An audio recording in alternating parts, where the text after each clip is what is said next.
We are now live on the Weekend Update. It is me, Dustino, here with a huge Week 16 in the NFL. And not only that, we have the college football playoffs coming up. It's the Dynasty Garage, the Fantasy Garage. You guys know how it goes around here. All kinds of craziness. Neighborhood block party going on. And obviously, we had an intro with a million kids. Hey, out.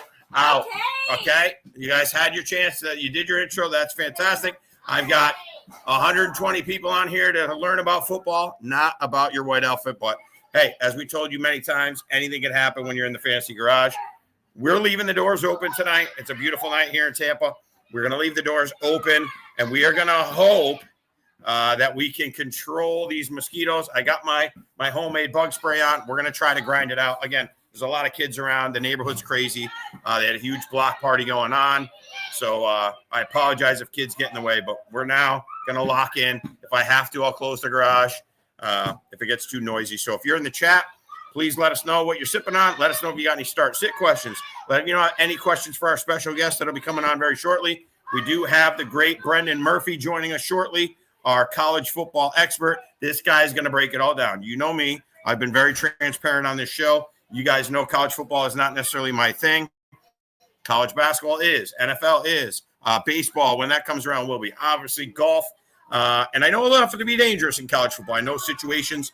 I'm able to study certain games, but I can't tell you the players. I can't tell you the schemes. I can't tell you what the coaches like to do. I can't tell you what this team likes to do, whether they stop the run and they're good against the pass, whether they're good against the pass and they stop the run, whatever the case may be. Brendan Murphy will be on very shortly to join us and break it down. Now, quick little recap, okay, of last night's action. We had Seattle and the Rams. Fantastic game. Again, if you're in the chat, please let me know if these kids that are out playing in the neighborhood are making too much noise and you're getting some of that feedback on here. I'll close the garage up. That's fine. They'll be fine. Probably be better off for all of us. But if they are making a lot of noise, please let me know. I'll close up the garage, and we'll just host it from an enclosed thing, and the mosquitoes will be away. Anyhow, huge game last night. If you had Puka Nacua, you are on cloud nine. Absolute monster game last night. 12 catches, 220-something yards, 2 touchdowns. I'm facing, in my biggest money league, I'm facing a Puka in Stafford stack. Luckily, he started Colby Parkinson, who laid an egg, but I'm down 90-0 already. Okay, 90-0. I'm going to need a monster week. Let's hope it can happen. I've seen it done before. I saw teams that went against Kyle Pitts last week, and they were able to overcome that. So if you have start, sit, tough decisions, we'll get it to you. We'll get into all our normal NFL stuff like we did. If you watched the short video last night, again, this is why we love those plus money games. We only went 4-2 last night. Okay, well, I'm going to give you the asterisks here. I had the Seahawks +1. So I know when I gave it out, it went to Seahawks -1. It was -1.5. It was pick 'em. It was floating all around that neighborhood. I went to bed midway through the third quarter. Darnold threw the pick. They got down to the 1-yard line. Corm runs it in. Forget it. Good night. Okay, I got to be to work at 6 a.m. Good night. Game's over. I wake up. Very Merry Christmas for Dustino when I woke up, because the Seahawks pulled off a miraculous comeback with 3 2-point conversions, including a very controversial one, which we'll get to in our NFL portion. And they won the game. And then I saw Terrence Ferguson, who we gave you over 24.5 receiving yards +120, got to over 30 yards. We just thought he was going to be out, and he was on the field a lot in the early going. Caught a touchdown in the early going. So if you took him in maybe a DraftKings daily fantasy lineup, he was a nice little play there with that touchdown and a very cheap guy to have on your team. And then we had Kenneth Walker. And what did we say in that short video? If you want to go back and watch it, there's the receipts, right? We expected Kenneth Walker to break a big one. And not only did – and so I was a little nervous early in the game, because when he broke that first one, it was actually a reception. And so we had the rushing yards over 64.5 +210. At game time, it went +240. So if you watched my short later in the day, you actually made more money, because it went to +240. But he breaks the long pass, and I said, oh, no, that's the one that we wanted him to break. And it was unfortunately a pass. Well, later on in the game, he breaks a 55-yard run. This guy is going to be, and we'll get to it in a minute after our college football segment, this guy is going to be one of the hottest commodities out there in free agency, in my opinion. This guy is so talented, and he's been behind kind of a poor Seahawks offensive line. I mean, if they're not going to pay him, Chiefs. Right? Beautiful. Minnesota Vikings. Bunch of teams. Houston Texans. Bunch of good teams, playoff caliber teams, teams that could go a long way that need a running back. He's going to be a hot commodity in free agency. I just think the talent is there, and it's going to end up hitting. Please keep moving. All right. They never want to be on the kids never want to be on the screen. Oh, Dad, you're doing your football thing. We don't want to be on there, dorky. All of a sudden, because there's 30 of them tonight, as you saw in the intro, now they all want to be on screen. So you know how that goes, ladies and gentlemen. But anyhow, that's my recap of Seahawks Rams. We missed the under. Listen, we missed that one by a mile. You know what? And I've talked about this before. If you're going to miss a bet, I'd rather miss it by a mile than sweat it out. And imagine you had the Rams money line last night. You're sick to your stomach. You woke up, or if you stayed up, you're sick to your stomach. Why did I waste all this time and I lost? That under was gone. That under was – it still had an inkling of a shot at halftime, but it was not looking good because, quite honestly, the Rams were pushing the Seahawks around. So I got that part of the handicap wrong. I thought the Seahawks D was going to be what kept them in the game. Turned out they ended up turning up the offense. The Rams defense, showed some leaking there. But ultimately, what a great ball game. And then we hit the Louisiana Lafayette game, plus 10.5, 11.5. They only lost by 7. College basketball. And our college basketball continues to be absolutely on fire. I don't have anything for you tonight. There's not a ton of games. I've been trying to get ready for this college football game. It's a big one, right? They put the biggest one in prime time on a standalone game where they know everybody's going to be watching. There's, that NBA, I'm not NBA, but the NBA Cup thing is over. Okay, there's no NFL tonight. There's hardly any college basketball tonight. This college football playoff, they want this to be their big game.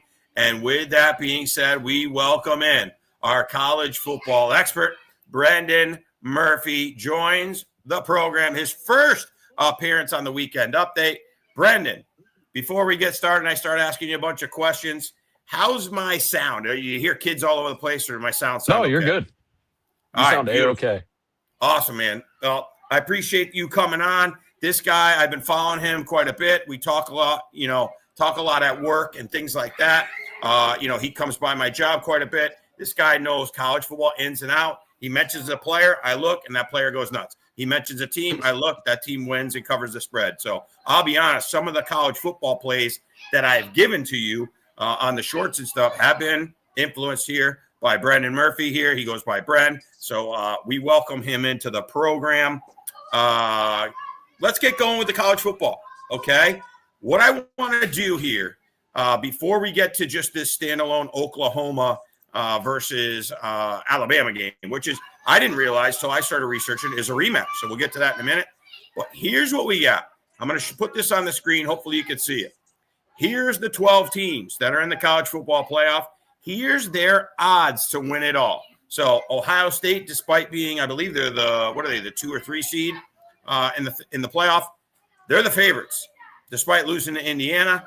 How do you break this down? Dustino is always, I lean always to trying to find long shots or plus money bets. Ohio State may be the best team here. There's a 0% chance I'm taking a plus 195 because I just don't see the value in that when they got to win 3 straight games in what I've seen as a college football season without a great team, without a team that stands above the rest. What are your thoughts on these 12 teams and their chances? Yeah, the first 3 teams, if we're taking those out of the equation, I don't love betting, the odds-on favorite here. Ohio State, if you like rinsing money a little bit, they got 4 first-rounders on defense. Arvell Reese, the guy next to him. Igbinosun's probably a day 2 pick, maybe a top 40 pick. Georgia becoming maybe the best team in the country right now after that dog walk a week and a half ago. I don't know. If I'm picking a favorite right now, I was on Texas Tech. But Texas Tech plus 850. I was on Texas Tech. I think it's awfully quiet in Eugene right now. And I think those Ducks, they've been there. They were there last year in the Rose Bowl. They're going to bounce back, and it's awfully quiet. I wouldn't mind seeing the Ducks winning it. All right, now let me ask you a little bit. Again, I'm learning this stuff along with hopefully our audience. I'm sure we have some college football people on here. I'm not one of them. I watch enough to be dangerous. And I like what you're saying here. I look at this, and did Oregon and Ohio State play this year? No. They did not play. Okay, so I want to know that, number one. Okay, now, when I look at this board and I see a Georgia team that, first of all, we always want to lean SEC. I know that they've lost a little bit of their supremacy over the last couple of years, right, with the Big Ten expanding and all that, adding all those teams in. Georgia at plus 600. Let me ask you this. If Georgia and Ohio State meet in a neutral field, what do you make that spread? What do you make that line? It's close. 2.5 at most. Ohio State? Probably. But I think Georgia's becoming the hottest team in the country. I think their defense is trending in the right way. They have a better coach in Kirby Smart who's been there before. If they played straight up in the championship, I'd probably take the Dogs. Wow. So that's why I just think that plus 195 is such a lousy bet. If you really like Ohio State, just wait until they get in the championship game, right? Because to your point, if they face Georgia, what are they going to be? A 2.5, 3-point favorite? Then you just bet them there, right? If they face Indiana, we just saw when they played in the Big Ten championship, what were they, a 3.5 or 4-point favorite? Yep. If they face Oregon, you figure probably similar line, right? 3, maybe a little bit 4, higher. Maybe a little higher. Now, what do you make of Oregon? You just came on and said you like Oregon, right? As a big-time sleeper team that you think will win it. Yep. The stigma, I know they're Big Ten. They still have that stigma of being a Pac-12 team, and those teams tend to be thought of as being soft. Are they a soft team? Do they have the defense, the toughness at the defensive line and offensive line to play with these big boys? I think so. I mean, their first game against JMU is going to be a walk-up. I mean, they're favored by 20.5. You could double it, and I'd probably still take it. I just think they're more built in the trenches now. Not really as much as the stigma of being soft. I think with Dante Moore at helm and Dan Lanning as the head coach, I like them. I think they could make a big move here. And now, what do you make of this? Tell me a little bit about this Dante Moore. To give our listeners and our viewers a little insight into you. You're a New York Jets fan, you guys are obviously going to be in the market potentially for a quarterback. What do you make of this Dante Moore? Do you think he comes out? I know that's a big talking point. And does how he performs in this playoff determine if he comes out or not? Yeah, 100%. I think he's the most talented guy coming out. I understand why Mendoza won the Heisman. Great year, undefeated. Cignetti, great coach. I think he's the most natural thrower in the draft. If I wanted to build around someone, it's got to be Dante Moore, just the way the quarterback position's going. I want a guy that can get out of the pocket and use his legs. Dante seems to have all of that. Still young, only has about 12 starts, so not a lot for typically moving on to the next level. Also, with Mendoza being the only guy that has over 20 starts, I believe. Ty Simpson also is around that same number, around 12, 13. But, yeah, he can stretch the field. He's very good at the lead throws. He does it all. He checks every box for me. Is he the type of guy that could sort of, like we're seeing in the NFL with Josh Allen right now? Terrible defense, not good receivers, but he's putting the team on his back. Is he a kind of guy that could put the team on his back and lead him to the championship? Yeah, 100%. They've been banged up at wide receiver, I feel like, all year. I mean, they have like a 3-headed monster at running back that they've been running, but all their guys have been injured. Still winning good games. A game that I go back and watch all the time, some tape of, is the USC game. Probably one of their tougher games this year. Jordan Mailata, Mekhi Lemon, those guys. Just absolutely gave it to him on both ends of the ball. And Dante Moore was the star in that game. That's kind of what I like, right? Like in college basketball, me being a big college basketball fan, you look for that player, that point guard a lot of times, right? Or that star player that when the lights are on in the tournament, in the bracket, can just lead your team all the way to victory, right? I've seen it myself as a UConn fan with Kemba Walker, with Shabazz Napier, just literally carrying the team to the championship. So that's why I'm trying to get your insight. So that sounds that intrigues me, seeing them plus 750 with a guy on their team that may be able to carry them to the championship. Give me a little bit now about, hey guys, out of the garage. Sorry about that, buddy. Are you still hearing me okay? Or are you hearing? Yeah, you're perfect. No, you're good. If you hear a bunch of screaming, let me know. I'll shut the garage. All right. Tell me about, and obviously most people saw Ohio State and Indiana in that championship game. And not to mention, right, when you look at the bracket here, I mean, Indiana's going to have to run a gauntlet. They are going to have to play against the winner of the Alabama-Oklahoma game, which, I mean, they may not be favored in that game. They may be an underdog in that game if they face either Alabama or Oklahoma. And then they're going to have to win another and another. So at plus 325, that's not a bet that really excites me either. Looking at Georgia, who's going to get the face in the second round, or whatever you want to call it. What do they call that? The quarterfinal? Yep. This is the first round. That'll be the quarterfinal. They're going to get the face Tulane or Ole Miss. Probably a little bit easier path to getting to the semis. Tell me about this Georgia team. Are they a more defensive team? Are they balanced? Is there off? What's their strong points? What's their weaknesses? Yeah, to start the year, they really were struggling on defense. Didn't really look like your typical Georgia team. They lost a bunch of stars. I want to say they lost about 8 starters to the draft. Not really a Kirby Smart team we're used to seeing. Typically, defense really heavy. They're going to ground and pound it. Gunnar Stockton is a name to look out for in these playoffs. Is that the quarterback? Yeah. Yep. Okay. Gunnar Stockton. I just think he's got some of that veteran leadership. I think he's, played in a couple big games now. I think Georgia's that team that when they get to the playoff, they're heating up at the right time. And they're like you said, they got a little bit easier of a path. I think, they kind of dog walk that first game, and then it's like, okay, let's go and take it, right? Yeah, and it looks like they're on that same track that if they do make the semis, they would be playing Ohio State, which would be a heck of a ball game. Whereas you look on the other side, and I know that Texas Tech team that you were talking about, and as I look at this bracket, I'm looking at this bracket for the first time, to be honest with you.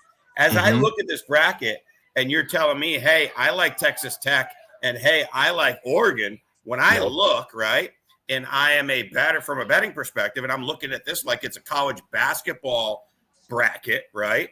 Okay, if Oregon wins their first game against James Madison, they're a huge favorite, right? So let's figure that out. Texas Tech and Oregon play each other. So if I take Oregon plus 750 and Texas Tech plus 850, I got a guaranteed team in the semifinals. I kind of like that. And then in those semifinals, they're going to face either Indiana or Alabama, Oklahoma. Does that make sense? I mean, to me as a betting person, a futures guy, that looks pretty sweet to me. I kind of guarantee a team in the semifinals. Yeah, couldn't agree more. I think the winner of that Texas Tech Oregon game is going to be in the playoff. Wow, into the finals, huh? You think they'll get past either Indiana or Alabama or Oklahoma? And then, like you said, that's one of those ones. If I'm getting plus 750 or plus 850, and now we face Georgia or we face Ohio State in the championship, we can hedge that a little bit, right? If we wanted to, or let it ride, or we could take the team in the points, whatever the case may be. You talk about Georgia and their offense. Tell me about any big – you said Ohio State's got a big-time linebacker. I'm a big Giants fan. Right now we have the number 1 pick in the draft. And obviously we don't need a quarterback with Jackson Dart. But a lot of people are telling me that there's no clear-cut number 1 guy. This is the year you don't want the number 1 pick. But I have been screaming from the hilltops, and I've been on the show with TJ and Buff on Thursday mornings, and obviously TJ and I are huge Giants fans. I have been saying that we need a middle linebacker, tackling machine, Mike linebacker to be the quarterback of our defense, and we haven't had one since Antonio Pierce in 2012. You're saying this guy from Ohio State. What's the rundown on this guy? What's his name? What year is he? Is he the guy that we should be looking at? Yeah, so Arvell Reese, linebacker for Ohio State. If you're anywhere between 1 and 7 and you have a quarterback, you run to the podium and you take him. He's that good. You can line him up at edge. Wow. He's got a little bit of that Parsons type of game where you can throw him wherever. He can go back in coverage. He's very good at rushing the quarterback. I mean, you got to think, this guy was riding the bench last year when Ohio State won a national championship. That's a joke. That's unreal. Right. Yeah, no, insane player. I think top prospect in the draft behind all the quarterbacks. He's probably like my 3rd prospect on the board. I know the Jets are around that 7 range. We decide to pass on quarterback. Maybe Dante Moore Mendoza's gone. We want to save the picks. I'd run to the podium and take Arvell Reese. Wow. That's good news for me as a Giants fan, because I think, you always want to draft talent first But you also want to draft need, and that's a need that we have, just like you guys have a quarterback need, right? And that's why quarterbacks always get pushed up the draft, just because people need them, right? Because you see it in the NFL. If you don't have a quarterback, what do you have, right? I mean, you got no look chance. at the teams that are going to the playoffs, right? They've all got a pretty solid quarterback.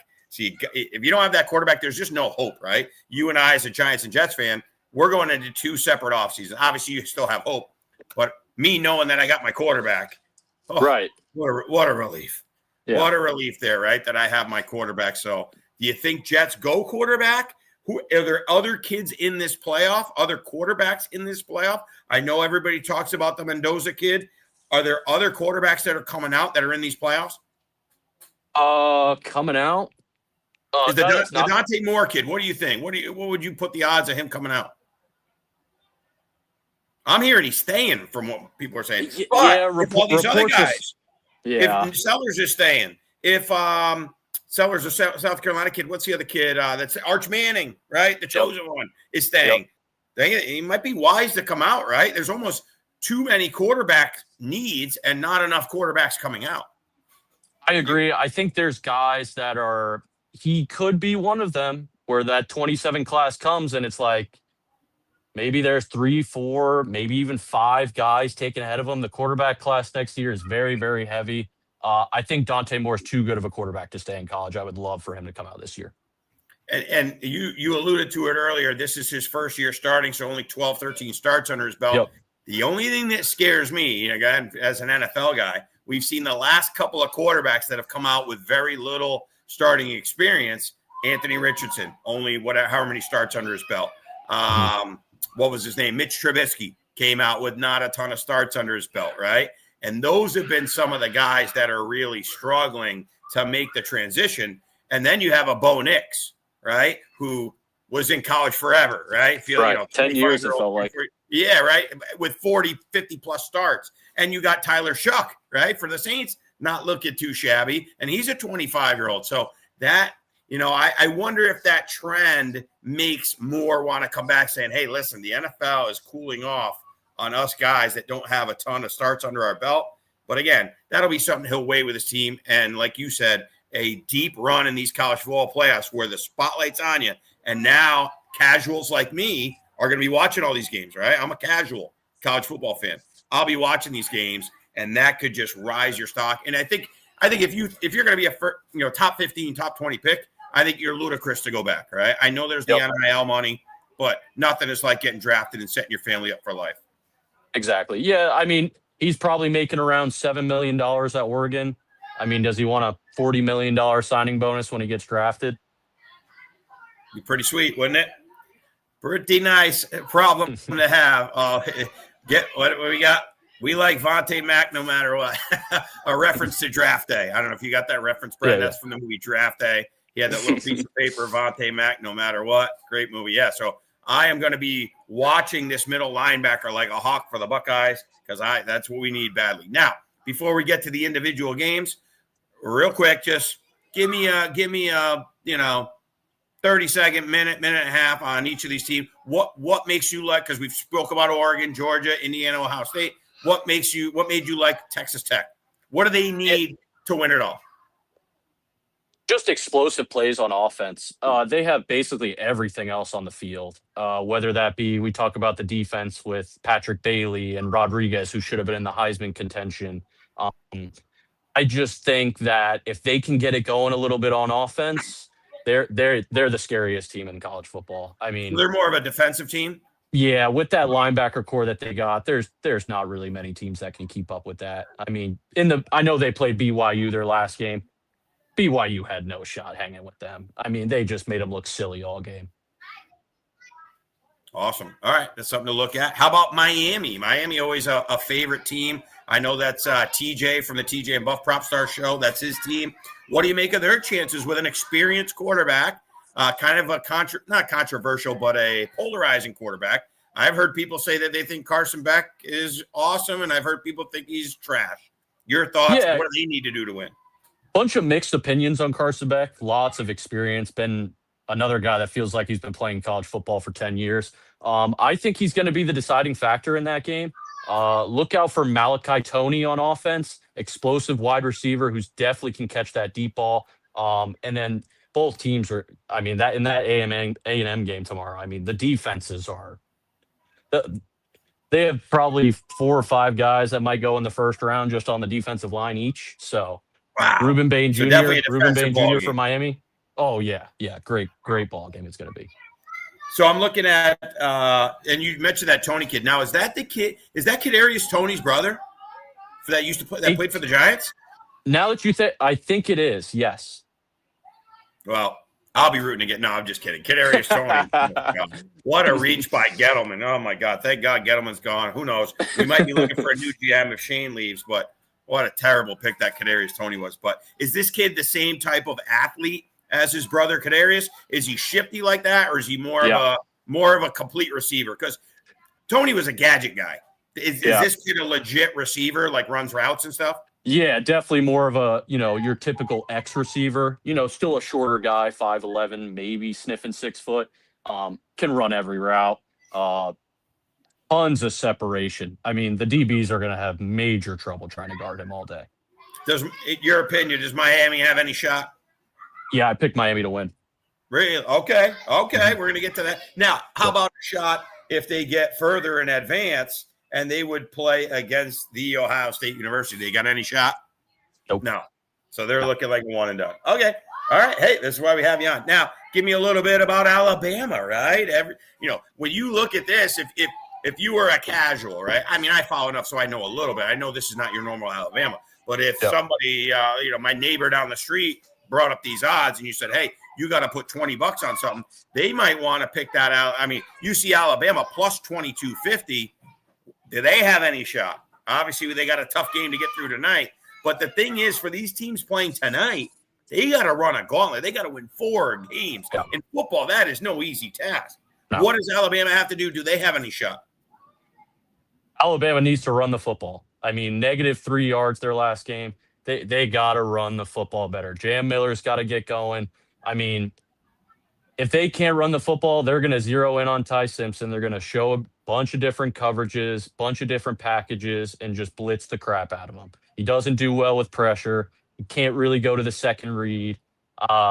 If they get it going, that opens up the play action. Look for deep balls to Jeremy Bernard or Isaiah Thornton. I mean, those guys can definitely tear up that defense if the run game gets going. Okay. And now this Ty Simpson, that's another name that I've heard. What year is he? Is this his first year starting? Has he been the starter for a few years? Mm-hmm. What are his odds of being a first-round pick? And is he coming out in the draft? I mean, if you watch the first 4 weeks of college football, it was Alabama's going to win the national championship and Ty Simpson's going to win Heisman. I believe they've gone – I mean, they lost twice to Georgia. The last 4, he hasn't looked great. I believe 5 touchdowns, 5 interceptions. He's throwing under 200 yards a game. It's not pretty. Teams have just been able to zero in on the run, and they can't open anything up with the pass game. I do like Ty Simpson overall as a prospect. I think he's a great quarterback, good leader of men. I don't know. That's going to be the key tonight. If Alabama can get Jam Miller going, they're going to win the football game. Okay. And then Ole Miss, obviously the whole Lane Kiffin thing. And I went on a little tirade about that. I can't remember if it was last week or 2 weeks ago, but that whole disaster of a thing. There's a part of me that wants to root for these kids and say, hey, you know what? The coach left you high and dry. Now, did they have any kids opt out of this ball game? Did they have kids that have left? Or because I don't know the whole dynamic with, Kiffin leaving, kids decommitting, all that. But is their whole team still intact? And who's coaching them? Yeah, so I believe their defensive coordinator is taking over the reins. So the offensive coordinator was originally going with Lane to LSU, was told he can come back for the bowl games. So he's back now. He's going to be calling the plays. Gives Chambliss a guy he's a little more comfortable around here. I think they might have it. They're going to beat Tulane. I mean, Tulane is, we'll get into the group of 5 in a second, but right. After that, like you said, they're going to have a couple of tough matchups. No Kiffin there. For me, again, as a casual, right? And I'm just pulling up their schedule now. I'm looking at this organically, right? I mean, their only loss is at Georgia by 8, where they put up 35 points. Mhm. And I'm seeing a team getting plus 2250. Now, again, they got to run the gauntlet and play 4 games, although their first game's kind of a cupcake. Do they have any shot? They would. Let me see the bracket, who they would play if they win. They would play. Where the heck what did I do with that bracket? I lost the bracket here, folks. What did who would they play if they win this? Oh, here we go. Hang on, I got it now. They would play. They'd play Georgia, who they've already lost to by 8 points. But you thinking no shot?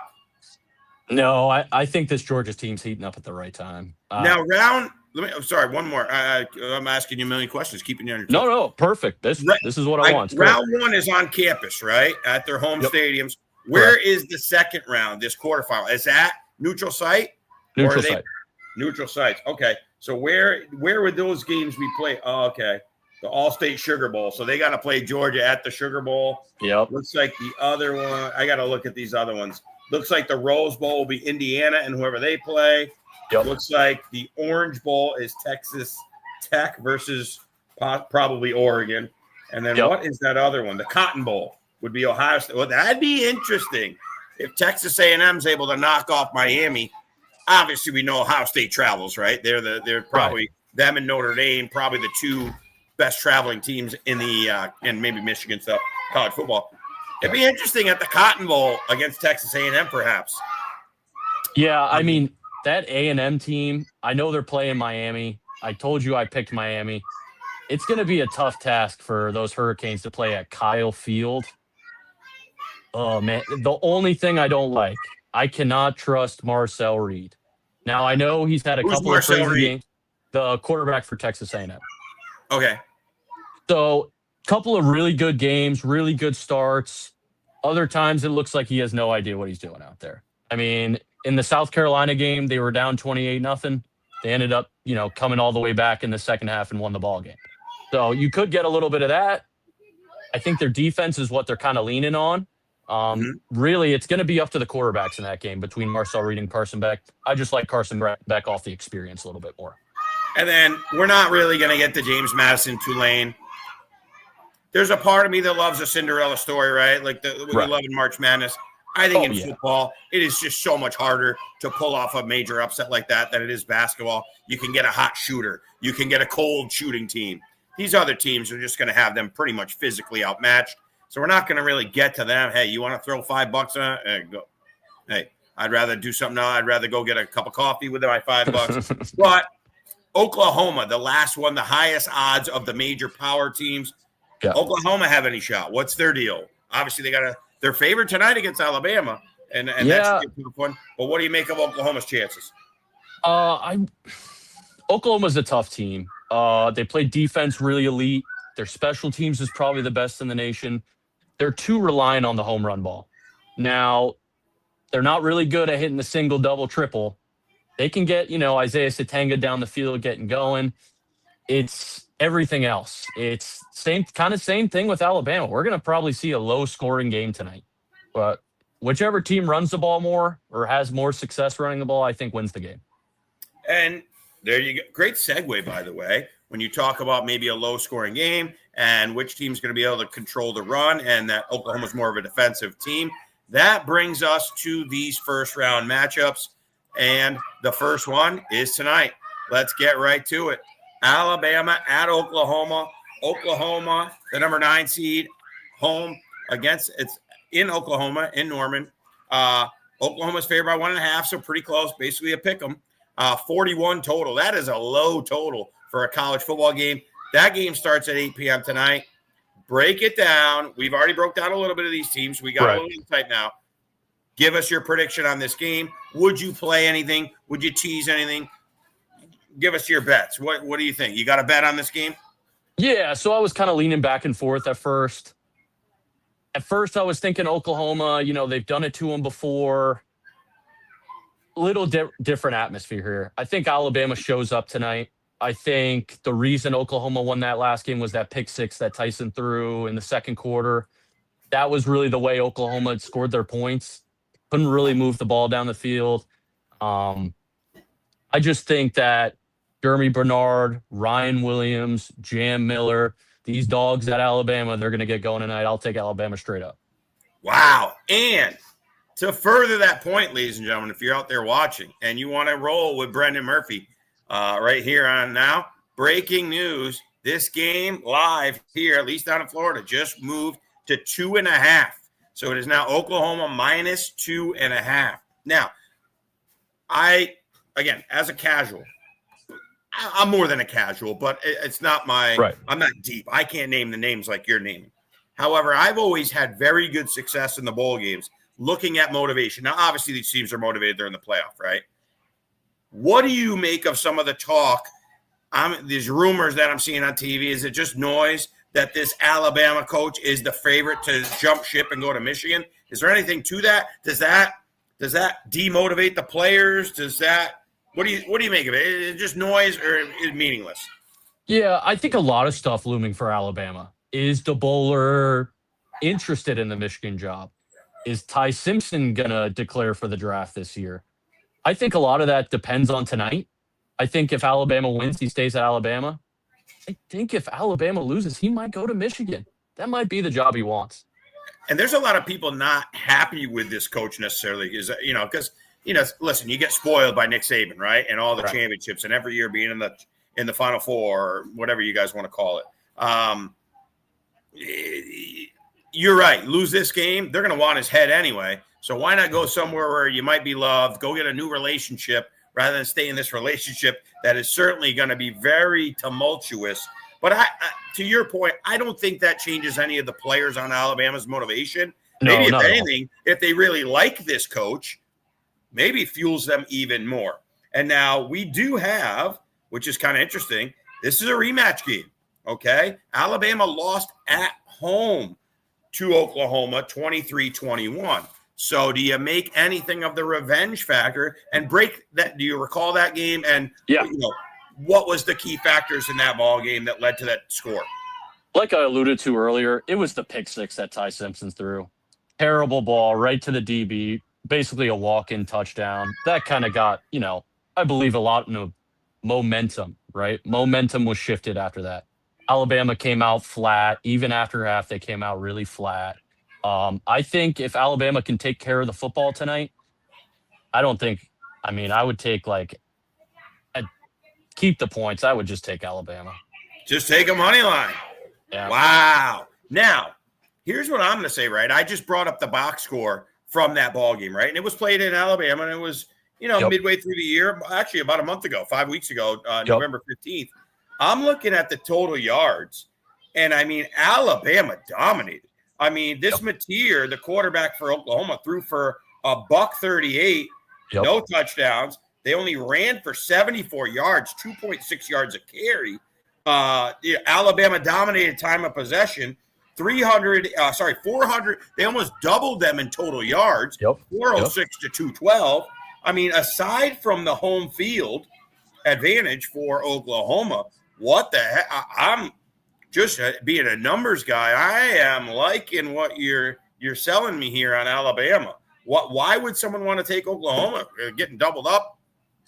Have they improved? I think Mateer's getting a little more healthy, ever since the Texas game, where he injured his thumb. A week before that, he got it in 2 days, and 2 days later he played. I think I have a stat here talking about it. Yeah, so since the Texas game, he's thrown 4 touchdowns and 7 picks. Who's that? So, Mateer, the Oklahoma quarter. Yep. All right. I got to stop you right there, Beamer. Stop you right there, Bren. Official Dustino with the assistance of Bren. We are taking, and the line just went. I'm going to give it up to the second line, and maybe it changes because people are watching it. We got 46 people in here watching. That is fantastic. Get in the chat. We want more comments. We'll get to Sharon cards in a minute. You're saying just take Alabama. I want to take the 2.5 because they lost by 2 already. I don't know. Here's the thing. If the money line were plus 125 or something, I think I'd go money line. The money line's only plus 110. Alabama plus 2.5, an official Dustino dime, plus 2.5 with the assistance of Bren. Your first official play on the channel. I love it. And if you're looking at here, Sharon Pards, Thanks for tuning in. Thanks for stopping by the channel. He says Saban on game day. I guess, are they doing a special college game day right now? Yeah, they had it on earlier. Yep. Yeah, they have it up until the game. Bama is committed to this ball coach. So great insight from Sharon Pards while you're watching. I don't think because of who knows, rights. I can't throw it on the TV behind us and watch it while it's going. But so if you guys hear little nuggets like that, thank you, Sharon Pards. Thank you for being on the show, man. Appreciate you, and thank you for that little nugget. There you got. You make anything on the total? Anything you like on the total there, 41? You said two pretty good defensive teams. Yeah, I would think about the under, but just a little sprinkle. Nothing crazy. Yeah, and the first matchup was, 23-21, so it was right around this number, and obviously required a pick six to get there. And I am seeing 55 degrees, 15-mile-an-hour wind in Oklahoma. So I don't think anything too crazy. There you have it. We're on Bama plus 2.5. Love it. All right. Next matchup, which will be tomorrow at noon in a game that Brendan Murphy says is going to be a tough, hard-fought battle. It's going to come down to which quarterback can make the plays, as they both have great defenses, and you said first-round talent all over the place. Yep. What do we got in this game? Break it down. Give us a pick. Give us a play. And remember, if you don't have an opinion, hey, I'm staying away from this game. I go through all the NFL games. I don't bet every one. What do you think on this game? What do you think on this game, and what would you play? Yeah, so I think the number's at 2.5. Yep. I'd play Miami. Like I alluded to earlier, Carson Beck, more experienced quarterback, has been in situations like this before. I can't trust Marcel Reed in this big game. I mean, you're either going to get really great or really bad. So I could be totally wrong or totally right. But yeah, and that Carson Beck, he seems like one of those guys that I've seen some games and I've heard people go, oh, wow, this guy's going to be a franchise quarterback. And then I've seen games where they're like, oh, my God, this guy absolutely stinks. He lost us the game. So it seems like a lot rides on his arm. Yeah, I'd say the two games that really stick out to me are their two losses, the one against Louisville and the one against Florida State. Just didn't have the juice like he did in the other games. I mean, you go back and watch that Notre Dame game, he absolutely tore Notre Dame apart the whole game. And I expect a little bit of that against the A&M game. There you have it. Bren likes Miami plus the 2.5. Anything on that total, 48? You any lean one way or the other? Any thoughts? I don't lean one way or the other. I think the number's pretty good. All right. And then we move on to the 3:30 ball game tomorrow. Hey, we got a nice slate. We got a noon, we got a 3:30, and then we got a 7:30. So you got college football all day and two NFL games. So it's a great weekend before Christmas. Tulane, the upstart Tulane Green Wave, winners of their conference at Ole Miss. The team that loses Lane Kiffin has their defensive coordinator, as we just learned, as their head coach, and their offensive coordinator is with them. They've only got one loss, and that one loss was by 8 points at Georgia. So a pretty quality loss. What do you make of this ball game? Does Tulane have any shot? No. Ole Miss is too good. Trinidad Chambliss is going to take them apart. And then a player to look out for, especially you're talking about on Sundays, Kawan Lacey, their running back, I mean, has the juice. Might go for 150. Wow. Okay. And I'm just going to, you know me. If you've watched my show, and I know you've watched a few of my episodes and things, I love looking for underdogs, right? So I love looking for these little silver linings. 17.5 is a lot of points. Oh, it's a ton of points. Tulane has lost 2 games, but here you go. At Texas San Antonio by 18 points, and they lost. Oh, my goodness, another rematch game. Yeah. Mm-hmm. They played. Yeah. Ole Miss beat them 45-10. That is wild. How you got to think that the playoff, and I know the playoff people caught a lot of flack for leaving Notre Dame out, and I don't know all the politics of it, but you got to think when they made these matchups, some of these rematches, Alabama, Oklahoma, and then this one were in mind. So they got dog walked, as you would say, against Mississippi. They lost 45-10. So what has changed? I have no idea. We look at this box score. Time of possession was pretty close, but you look at total yards. Ole Miss doubled them. Explosive plays, crushed them. Yards per play, I mean, just through the roof. Each team had one turnover. Yeah, this is a tough one. And I'm hoping to find an underdog to get behind, but I don't know. You're kind of talking me out of it. That's, I don't think we have a Boise State against Oklahoma. I'm an old guy. I remember the Statue of Liberty play and all that, how amazing that was. Also, my UConn Huskies one year, got into the Fiesta Bowl, and we covered against Oklahoma. I think it was Oklahoma when they had Bob Stoops was really known for blowing it in the big games. He certainly wasn't big game Bob. So if you had to make a play, how about the total? Anything with the total? Nothing. 57.5 is it? I mean, like you said, if Tulane could score 15 points, I like the over. Gotcha. And that'll be the big question. They only scored 10 in their first matchup. They lost 45-10. I think the Ole Miss kids, it just feels like they'll be motivated, right? They want to 100%. show the world that it wasn't all Lane Kiffin. I'm kind of rooting for these kids after Lane Kiffin left them high and dry. All right, and we move on to the final quarterfinal, or I keep saying quarterfinal. First round game. Next will be quarterfinal. James Madison at Oregon. Oregon, a team that we already talked about liking to take a futures play on to win it all.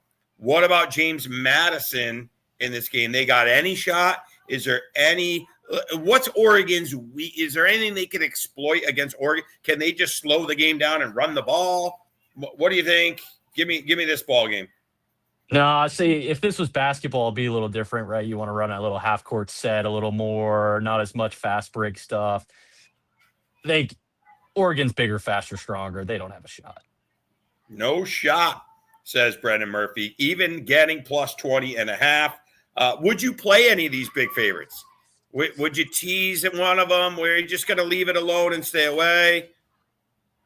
I'd probably stay away. If I had to pick one, it's probably Tulane against Ole Miss. Okay. You would take Tulane as the underdog? Yeah. If you had to take a dog. Okay. Mm-hmm. And I'm looking at James Madison. Their only loss was at Louisville. How is Louisville? Were they any good this year? Not a good team.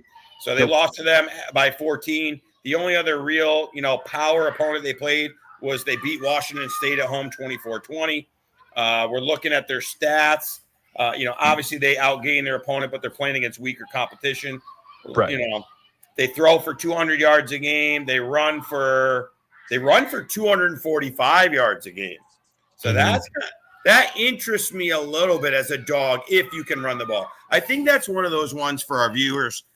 If you watch the first drive, okay, and James Madison gets any sort of push from an offensive line standpoint and can at least maybe run or grind out one or two first downs on the ground, maybe you live bet them, right? Yep. But if they come out 100%. and the first three handoffs, the Oregon guys are in the backfield and the running back's getting the ball and is immediately tackled, and they just physically can't get any push, you stay away or you bet Oregon. What do you think of that? That's just my thought process as somebody who doesn't know the teams. Yeah, I think a little bit, one team could come out hot. JMU is interesting because 20.5 is a ton of points. If they come out hot, maybe. But like you said, if they look good the first drive, live bet them. If not, I would just stay away. Yeah, and here's my other thing. If JMU were a run and shoot team, right, I don't think that team has any shot against a tough top team. But if they're just a weird, gimmicky, run the ball option, hey, we run the ball and that can slow the game down tremendously. That makes me think that they have a shot at being live as a 20.5 point dog, just because I see these stats that they run for 250 yards a game. Now, I know that competition is not there, but since it looks like they're a running team, that gives me hope that they might be able to keep that ball game close and give us a little scare Saturday night. Yeah. Like you said, if their game plan is ground and pound, if they're running the ball well, I definitely would think about live betting them. All right. Beautiful. How about anything on the total? 47.5. It opened at 45.5, so it's gone up. Obviously, that's a pretty good home field in Eugene, Oregon. Let me check the weather there, because that's obviously, I didn't really look at the weather in Ole Miss and some of those places, because the weather's going to be pretty good. Let's take a look and see what the weather is tomorrow night in Eugene, Oregon. And then we'll obviously get you out of here. Young single guy. It's a Friday night. I'm holding you up. You got to get out now. You're a big YouTube star. You got to get out there and maybe meet some nice ladies. Get out there and have some drinks and watch this ball game. Make sure you're being nice and safe, being careful. Uber is your best friend. Tomorrow night, so that would be 5 p.m. That would be 4:30 p.m. out there. 48 degrees, no wind. So perfect football weather. I was going to say pretty perfect football weather.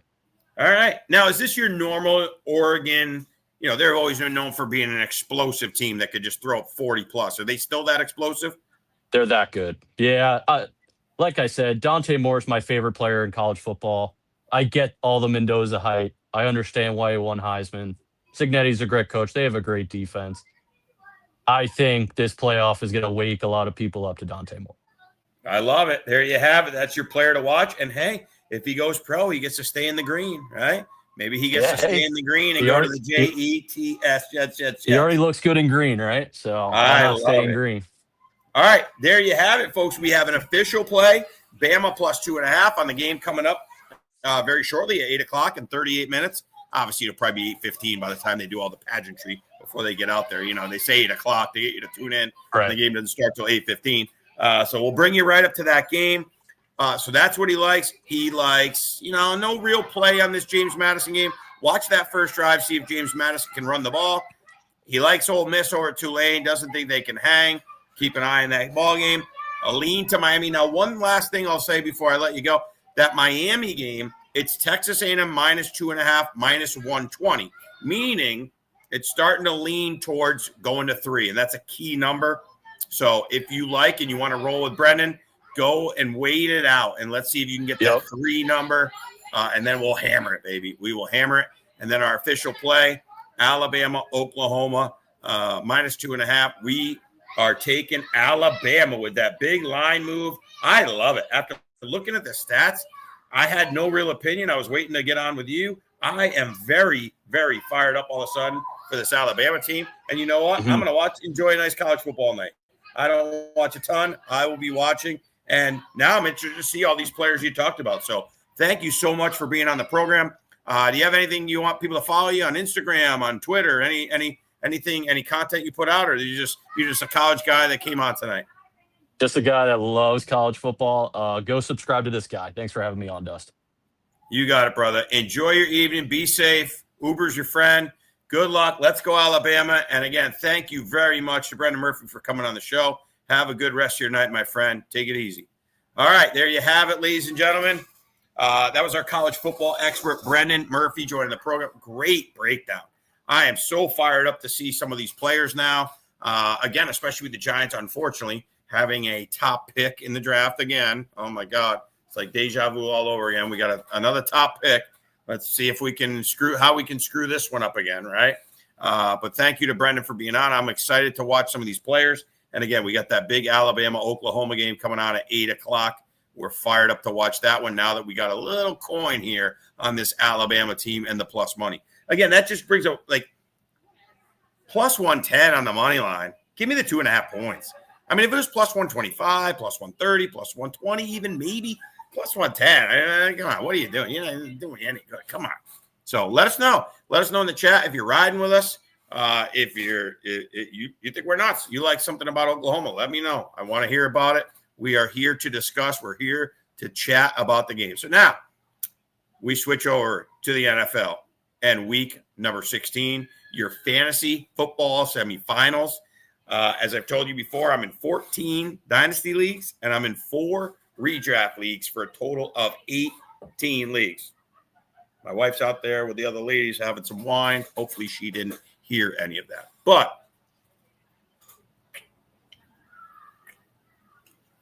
luckily for me, I have made it into, 2 of my redrafts.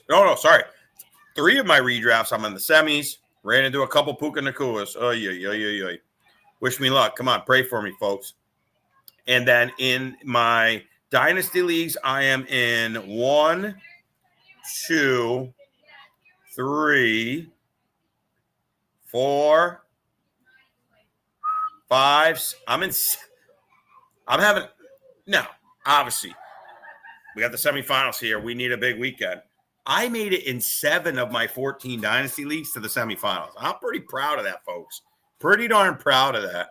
And so let's see what happens, right? Anything can happen. There's a lot of variance. One of the things about fantasy football, and I was having this discussion with Richie Yamaguchi, who's been on our show a few times, our dynasty expert. And by the way, if you go back and you watch maybe 3-4 weeks ago when we had Richie Yamaguchi on the show, it was unbelievable insight. Okay. I mean, out of this world. We were talking about players, and he is a physical personal trainer, whatever. Knows the body like anything you've ever believed. Okay. He was over my house one time. I'll give you a quick story before we get to the games. And we were hanging out, and I had just brutal heartburn. I get heartburn terribly. We were eating chicken wings and beer. Heartburn, right? Going to happen. I didn't have any.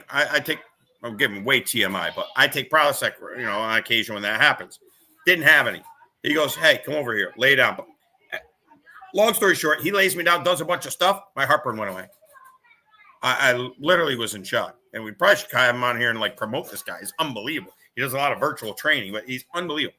He was on the show, and we were talking about dynasty players, guys he was high on, guys he wasn't as high on. And somehow we got on Patrick Mahomes. And I swear on my life, you can go back and timestamp it. It's at the 30, 35-minute mark, 40-minute mark when he was on the show 3-4 weeks ago. Go back and listen. He said, I don't like Mahomes long term. I don't know how long he's going to last because I don't like his knees.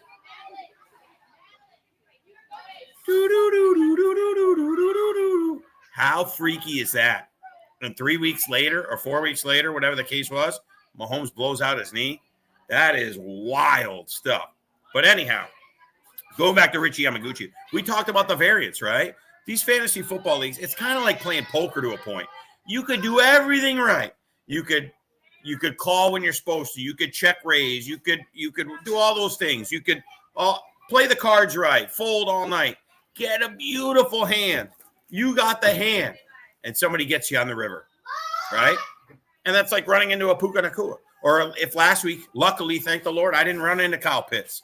I have Trey McBride in some leagues when Trey McBride went nuts. I didn't get nuclearized by anybody, right? So I was able to withstand some of those big ones. So you want, again, to have a chip in a chair just like poker. And I've got 7 plus, I've got, what did I say? I had 10 teams in the semifinals. 10 semifinals. What, I got 3, 4, 5, 6, 7, 8, 9. Yeah, 10 semifinal teams. Wish me luck, baby. Let's get to those finals because a lot of these leagues are paying out first and second, right? So wish me luck. 10 semifinals. This is a big week, and let's get on to these ball games. We got about 31 minutes till the coverage comes on for Alabama, Oklahoma. All right, here we go. It looks like the kids are kind of wrapping up their little Christmas night, so it's quieting down here. All right, now we're getting on to the NFL. Let me find my NFL here. Remember to like and subscribe to the channel.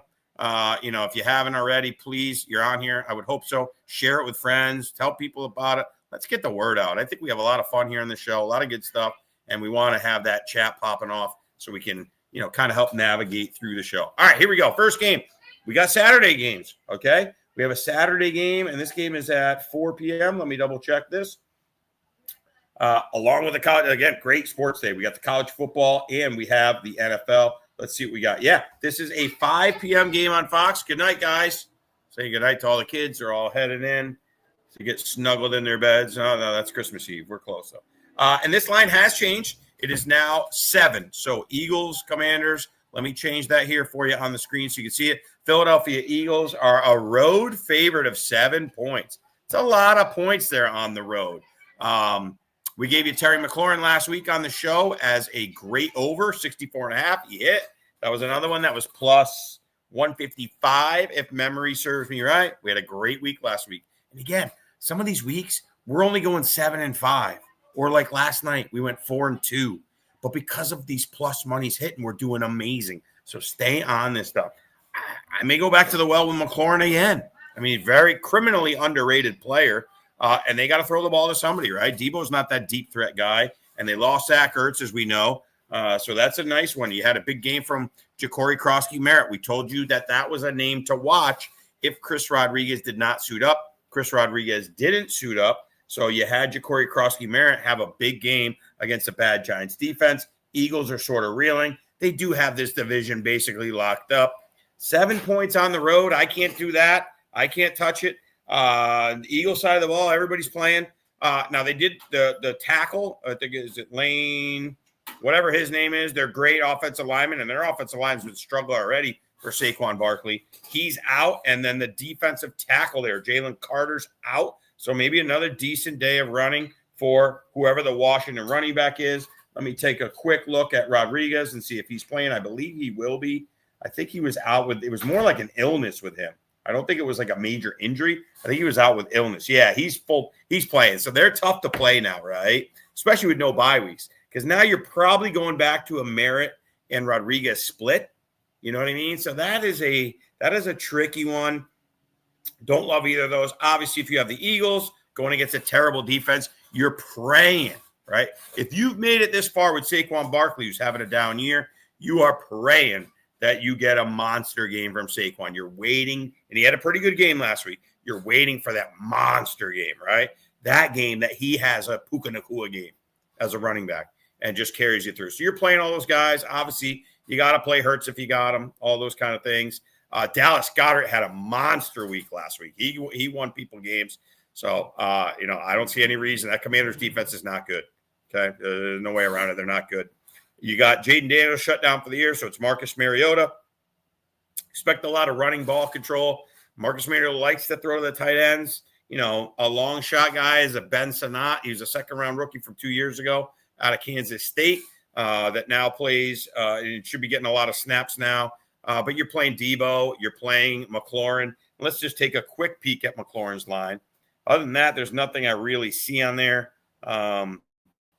As far as standing out, the Eagles are tough. You just don't know, because I could easily see the Eagles getting ahead and just going to a run-heavy game plan and, not having to throw it much. So, you're going to play A.J. Browns. You're going to play your Devontae Smiths. But taking any of their alternates and any of their overs, I can't do it. I can't do it because I don't know what's going to come from that team. All right, let's take a quick peek. Let me get over to the NFL so we can give you live action. All right, let's see what McLaurin's at. Have they adjusted? Because that's 2 weeks in a row now McLaurin's gone over the number. He's only at 53.5. All right, I'm writing this down. I'll let you know if it's an official play. But you got a game script where they're supposed to be trailing, right? They're a 7-point dog. Over 64.5. He's done it 2 weeks in a row. Is plus 185. I don't think they've adjusted. I'm writing it down. I'll let you know if it's official. But that is something I am very, very interested in. I'm not playing the running backs because, again, I don't know what the split is with Rodriguez coming back. I'm interested again. I'm very interested in that 64.5 number. They don't have much up on those tight ends there for the Commanders. Sometimes these ancillary pieces, they don't have a line. But let's get to the marquee game of Saturday. And this is the 8:20 game. What network is this on? I want to give you the networks too, because as Pards knows, if Pards was on here, if that's my friend that I know, a good old-time friend, old golf buddy there, Pards, that guy is always looking for what channel. And it looks like they're both on Fox tomorrow. So you don't have to go searching, 10 different streaming channels for tomorrow. You're going to be able to get that game. If I had a lean, I'd lean to the home dog, especially a home divisional dog. And the Redskins played hard. The Redskins, there we go. The Command, I got to do a shot, right? And I call them Redskins. And the Commanders played hard, right? They played hard against the Giants.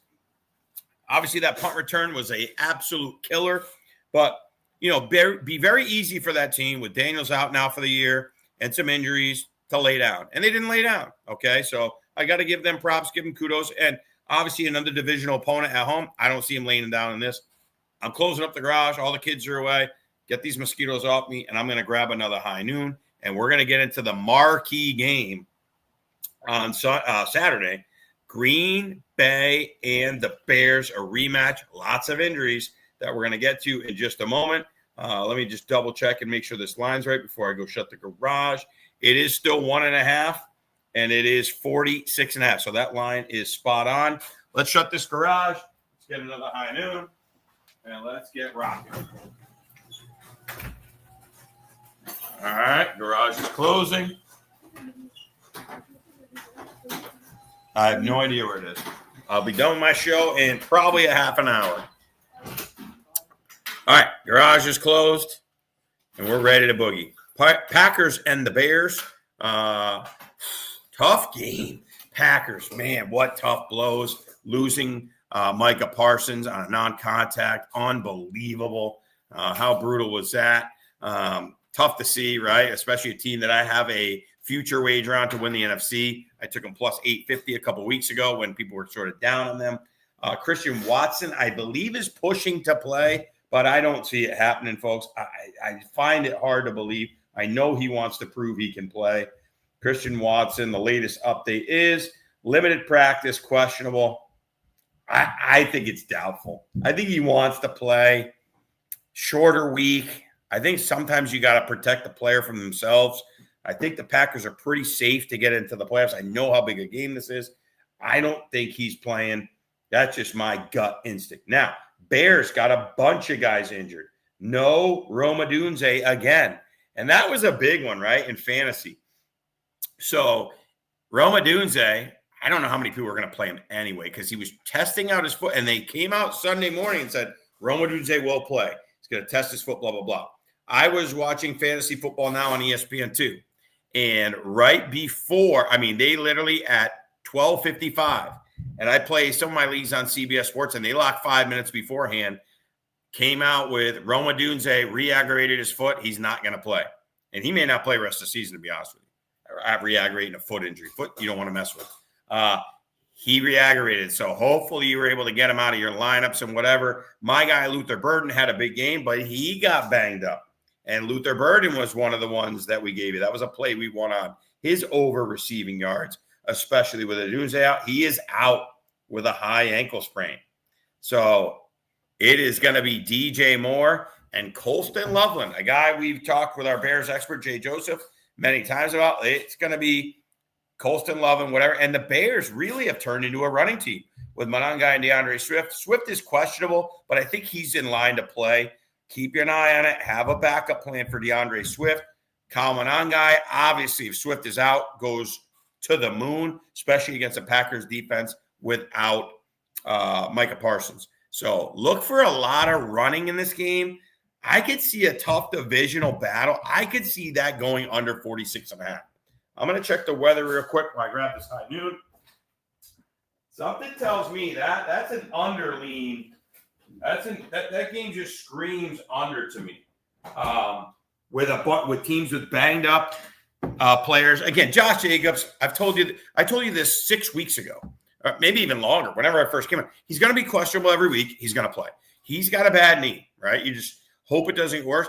But he is one of the toughest son of a guns in the NFL. He's going to battle through it. Let's take a quick look at Chicago weather. Chicago, Illinois, tomorrow. 40 degrees. 40 degrees, nothing crazy with the wind. Still kind of lean under. We'll let you know if it makes an official play. If you're on the Packers side of the ball, I think somebody very intriguing. And I'm going to look at this. We've been doing so good on the player props and actually been leaning a lot more toward player props even than sides because they're so sharp on the sides. The player props, I think they just have like an algorithm that they put out based on how many passing yards and all that kind of stuff. I don't know if they keep up as sharp with all the injury stuff and things like that. I want to take a look at Jayden Reed. So Jayden Reed is a super explosive player, okay? And he came back 2 weeks ago, and he's looked very good since his return. And my gut tells me no Christian Watson, okay? I think he's going to want to play, but I think they're going to protect him from himself. I like Jayden Reed. And we've been going to this either over 49.5, 50 number or this over 64.5 number. He can literally do that in one play. He's the kind of guy that can catch a slant and he's gone, right? Not the most durable guy. He's had a lot of injuries as well, so it's kind of funny. That's why they have so many receivers. They have him and they have Watson, always banged up, right? Dobbs, I guess, has been the one steady Eddie, and no Tucker Kraft, right? And looks like the weather's going to be good. And again, I'm looking at all. I look at a lot of all the player props I look at right here with you on live with the weekend update. I don't look at any of those beforehand. I look at some of the games, some of the lines, all this other stuff I look at, on air. If we get a good number here, folks, 36.5 on Jayden Reed. And now let's say even Christian Watson plays. Very easily could he catch one pass and ding up his shoulder and be done. We saw it happen with Xavier earlier in the year trying to come back with a shoulder. Oh, baby. Let's see what Jayden Reed is at 50 and 65. Jayden Reed to get to 50 plus 165.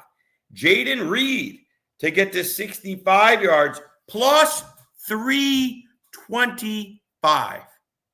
You guys got that? Plus 325. Let's look at what Jayden Reed did this past game here. Holy mackerel. 325 to get to 65 on a guy that literally could take a slant and be gone to the house. Wow. All right, what did he do against Denver? Now, Denver, great secondary. I just want to see what he did here against Denver. Wowzers. All right, Green Bay. Reed, 5 catches, 55 yards. I love it. I might even play both, folks. I may play both of these. So, Jayden, let's just go with, for now, let's just take a peek at the 50. So, the 50 yards, which he just did last week, against a way better defense. Way better defense. Jayden Reed, over 49.5, is plus 165. Oh, my goodness. I thought his over-under would be in the mid-50s. I thought it would be 55. So I thought we'd have to go to 65 to get anything plus. 50, we get plus. And, I mean, here's the crazy one. And I'm telling you, this is as live gets. To get to 100 yards, folks, we want to have a Merry Christmas or what? Jayden Reed, to get to, and again, with the banged up Josh Jacobs, to get to 100 yards, he's plus 1,400. You could put $10 down and come away with 150. That's unbelievable, guys. Whatever Jayden Reed over, maybe you don't even have the stomach for these pluses and you just want to take over the 36.5. This is as good. This is like that Kendrick Bourne play for my first week doing this show, or first week being on Pop Sports. Unbelievable opportunity here on Jayden Reed, my opinion. Now, you go to the other side of the ball, right? And now it's only DJ Moore and it's only Colston Loveland with all these other guys banged up, right? DJ Moore is at, and he just had a big game with 2 touchdowns. His over-under receiving yards is 49.5. I could see the Bears going heavy run. I don't love it as much as the Jayden Reed. And then Colston Loveland, 47.5. I mean, if you wanted to take either of them to get to 65, it's plus 160, plus 195. I like them. I mean, I think that's who they're going to throw the ball to. Offense is going to be very condensed this week. But I lean more toward the running. I think they're going to try to run the heck out of the ball. I want to see what Kyle Monangai's rush attempts are. Kyle Monangai, over 11.5 rushing attempts. Ooh, I like that. I kind of like that, folks. How many did he have last week? I mean, obviously, big-time positive game script against the Browns. He had 11, so he didn't get there. But you got Swift, who's questionable. I think Swift is going to play. He's kind of along those, maybe not as tough a guy as Josh Jacobs. We'll revisit those. I want to keep moving along because I want to get to all these games. There's my thoughts on it. From a betting perspective, if you remember a couple of weeks ago, we talked about this, and we had the Bears. We took the Bears on the road. I believe they were getting plus 6, maybe 7. It was in that 6, 7. Anyhow, it always happens at least once a show, right? We get that 6, 7. But anyhow, we loved it. And I think the Bears outplayed the Packers. And that was with Micah Parsons. And that was with Christian Watson. I think the Bears are getting a little disrespected. This isn't your Aaron Rodgers going in here. Obviously, we have now the line is at, I want to make sure I give you an updated line. So this line is flipped, folks. It is now, and this was made by TJ and Buff yesterday morning. It's now Bears minus 1.5. So I'm going to stay away for now. If I had a lean, it would be Bears. I know we have a big friend of the show, Enoch Page, who comes on once in a while. He's watching. He told me he is in a pick'em thing where you pick just straight up, no spreads. You just pick all the winners. I think I'm taking Bears. And I know the Packers own the Bears. I don't think this is your same old Bears. I don't think it's your same old Bears. I think these Bears are tough. They're physical. And they're doing what you kind of thought. You thought they would get better as the season went, as they get used to playing for Coach Ben Johnson. His, not confusing, but, sophisticated scheme. I like the Bears. If I had to take a gun to my head, I'm taking Bears. And again, that line is incorrect on the screen. It is Bears now -1.5, the opposite way. All right, next ball game we're going to get to. We have the Jets and the Saints. And here's another one that has changed tremendously. Let me actually take that off, and I can update this. Again, I'm my own producer here, folks. This is not, we don't have that money in the budget for a producer here. And then now 46.5. No, it's 40.5. So this number has changed tremendously. And I got a Destino play. And we are going to go back to the well as far as one of the things and themes of this show this year. And they've treated us very well, if you've been following. One of those themes is people think everybody's dead. That's when you get on the team, when they've been left for dead. And it's treated us very well. The other one is bad teams being favored. And you saw it again last week. And it hurts to say, my New York Giants, they're a bad team. They're going to get better. But for now, your record, you are what your record says you are, right? And so they're a bad team by their record. And they were favored against Washington. And what happened? Boom, Washington covers. Bad teams, when they are favored, we have been cashing in left and right, taking teams that are getting points against a bad team. And the Saints, kudos to them. They are playing incredibly hard. Their defense is criminally underrated. I picked up their defense in 3 fantasy leagues this week. Okay. My dynasty leagues, none of them have kicker or defense. My old school leagues, I've been playing with my buddies from high school and, forever, have defense. I picked up the Saints in all 3. And that being said, I like the Jets +6. Jets have been playing hard. Okay. They know their coach is coming back. And this leads to a point that we're going to get to on a few other games. I think late in the season here, when teams know that the coach is coming back, they typically continue to play hard. Okay. Why? They want a job. They want a job for 2026. And they know that coach is still there. Okay. It's when a team basically has a dead man walking. And we don't have a ton of those situations. There's a couple that we'll touch on. Both these teams know their coaches are coming back. They're both first-year head coaches, Kellen Moore, Aaron Glenn. The Jets have been playing hard. Now, they're out-talented. They're outclassed. No doubt about it. But who are the Saints to be given 6 points? I'm sorry. Who are they to be given 6 points to anybody? And that's the whole point, and that's that whole theme. We're going Jets +6. Brady Cook is the quarterback.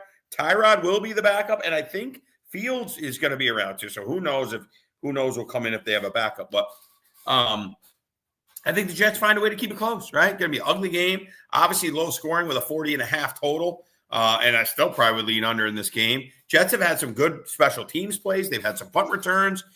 Adonai Mitchell's been a find, who you guys know I've been banging the table for Adonai Mitchell, right? And he might be one. Let's look at a prop maybe for Adonai Mitchell.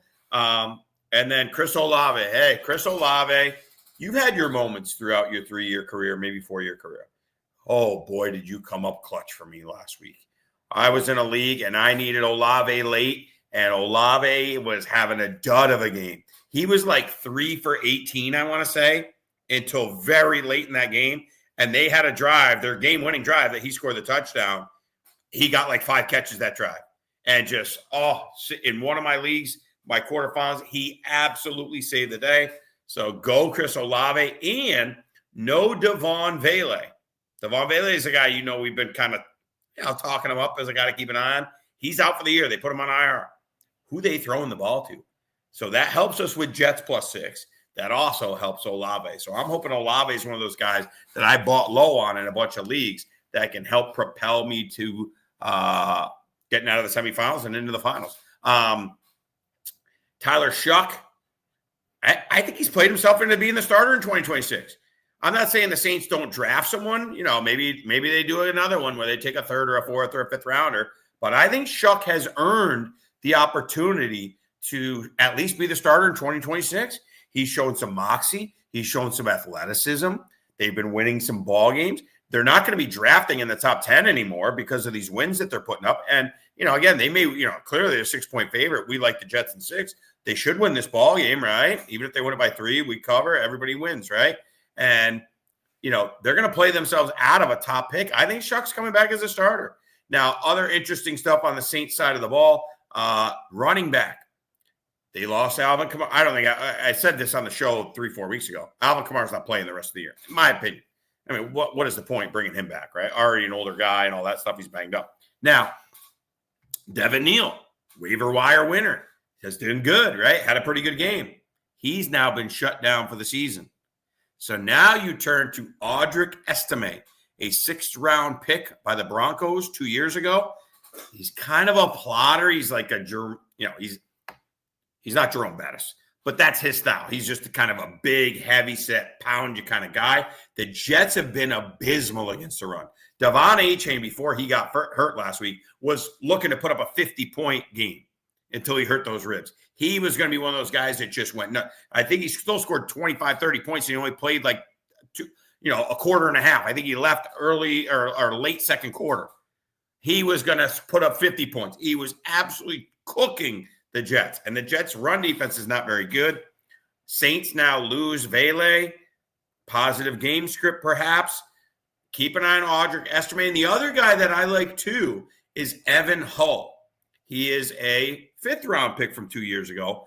Got drafted ahead of Estime, but then blew out his knee for the Colts. Blew out his knee his rookie year, I think either late in the preseason or in a practice before week 1.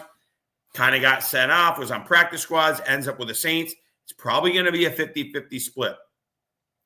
Dart throws, but who knows? And actually, let's see what Vegas says about these two cats, right? Let's see what Vegas has both their numbers at. Let's see if they have any little inkling or insight into which guy is going to get more of the carries. Okay, so they think it's going to be Estime. They have Audric Estime, the guy I said first, at 37.5 rushing yards, and Evan Hull at 19.5. I'll tell you what, I'll be honest with you. I'd play both of them. The Jets' run defense is getting torched.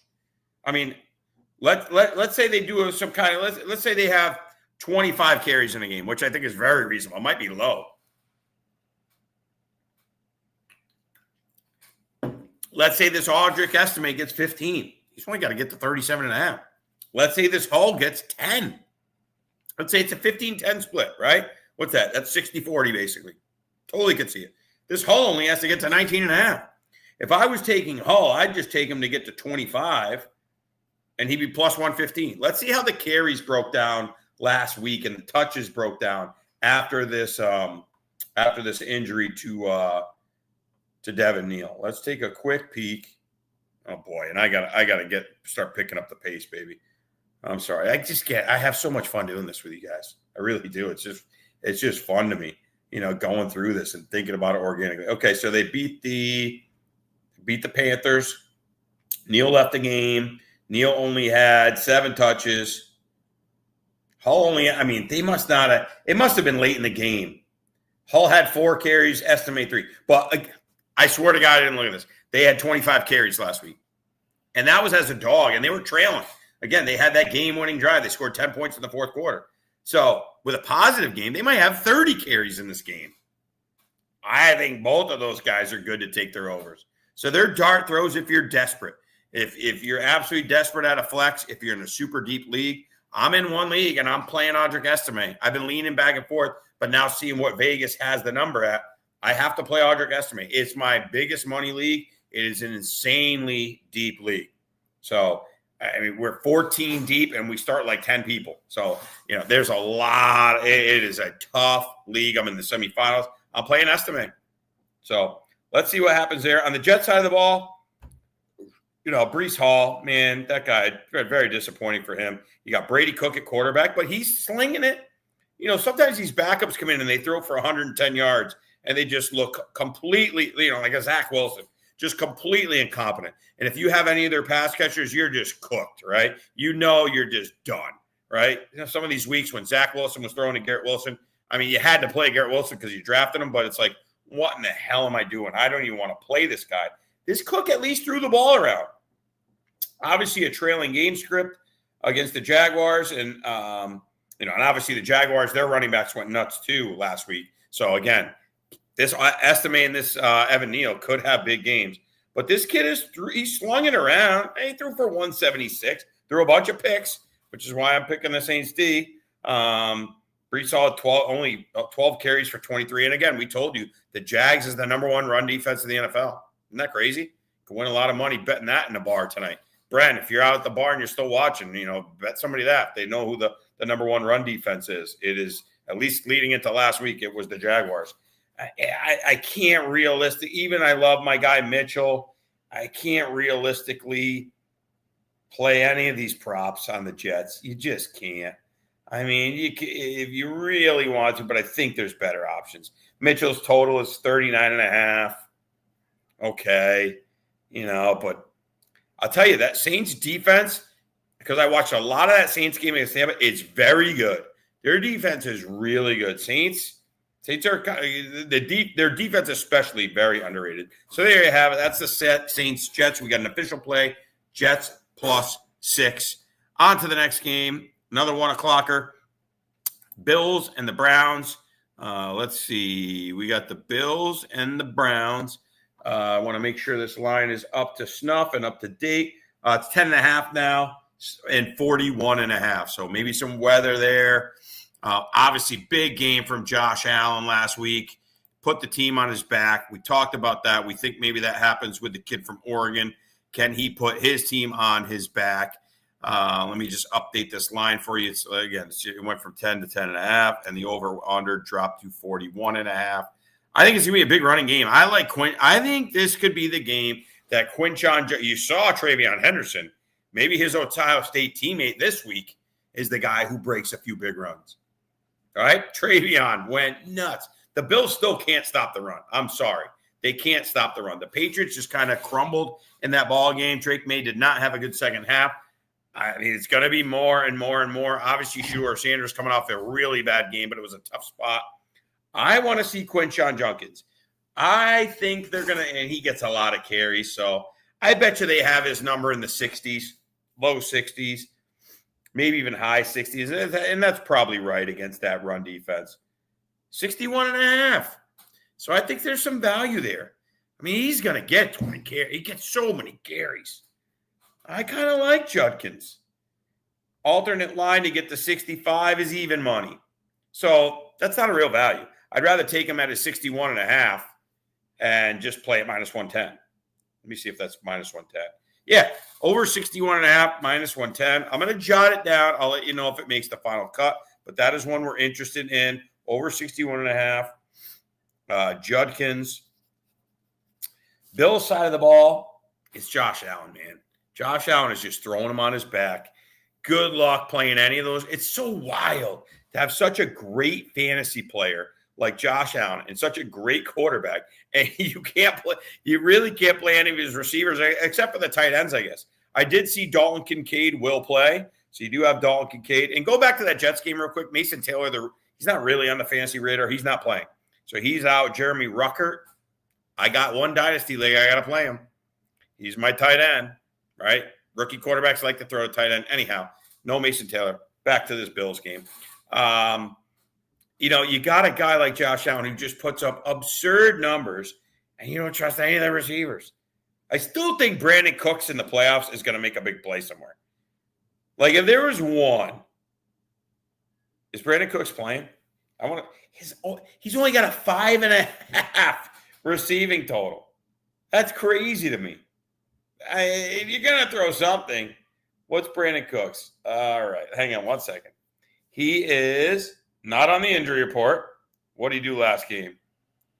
Against New England, 3 targets, no yards. 3 targets, though, is interesting. I want to see his snap share. I want to see how much he was on the field. Let's see. How can I find Brandon? I want to see. I got some good sites here. The Football Guys has it. Brandon Cooks. How much was he on the field? How many routes is he running? 3 targets I like. That's intriguing. He was on the field 34% of their snaps, but 3 targets is interesting against a good Cleveland run D that should force the Bills. I don't think the Bills can just run James Cook and say, hey, we don't have to throw today, because the Browns defense is tough, and you got Myles Garrett going for the record. Brandon Cooks is interesting. He's interesting. It's only 5.5. He basically has to have a catch. I'm taking it. These are the kind of ones I like. I think they're so fun. I know I'm nuts. I think it's so fun. And Brandon Cooks, just for fun, as a goof, 25 yards receiving is plus 350. And then let me see receptions. It's got to be over under 1 reception. He has to get 1 reception, but it's minus 160. So we're going to stay away from that. We're going to take, this is wild, we're going to take Brandon Cooks over 24.5 yards receiving. What did I say it was? Plus 3 something? That's crazy. To get to 25. So that's probably 2 catches. He got 3 targets. Plus 350 for Brandon Cooks. We got it. Plus 350. Come on, man. $20 to win 70. I mean, we hit that. It covers a bunch of stuff. I love it. Obviously, for the Browns, big games for Shedeur. So they're going to keep playing. That's the thing. Even though they may have a dead man walking coach, I think they play for Shedeur because Shedeur's trying to win the job. He wants to be the 2026 starting quarterback, and the jury's out on that. His over-under passing yards is 179.5, so you don't love playing any of those receivers. Harold Fannin is projected 54.5. Jerry Jeudy, God, that guy's killing me. I have a lot of Jerry Jeudy in my dynasty leagues. He's been awful. Is 30.5. Your leading receiving guys for the Bills, 39.5 for Shakir, 36.5 for Kincaid. Dawson Knox, 18, 17 for Keon Coleman, 16.5. What a fall from grace for Keon Coleman. Really been a disappointing player. They thought he was going to possibly be their number 1 guy. Not happening there. I like this Brandon Cooks play. There you have it. That's pretty much it. There's your fantasy rundown. 10.5. I can't take a 10.5 point road favorite. I can't do it. Not against a good defense. If this was against the Cardinals, maybe, where I know for a fact the Bills are going to put up a 30 spot, because the Bills defense is playing a little better. They're certainly playing better. Still not great, but they're playing a little better. Not a good matchup. If anything, I'd take the Browns and the points because they should be able to run the ball. And what's that do? Keep Josh Allen off the field. And that Browns defense, any given Sunday, that Browns D could just straight up win them the ball game. All right, next one we go to, we got KC at the Titans. Talk about a dream crusher for the Chiefs. Season over. First time in forever not making the playoffs. Mahomes obviously out for the year and probably early into next year.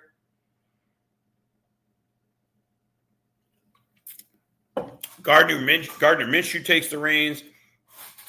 I can't bet on this game. I certainly don't want to do anything with the Titans. And now this game is down to 3, by the way, 38. I actually, if I was leaning anything, I'd lean over.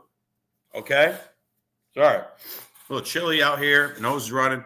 I lean over 38.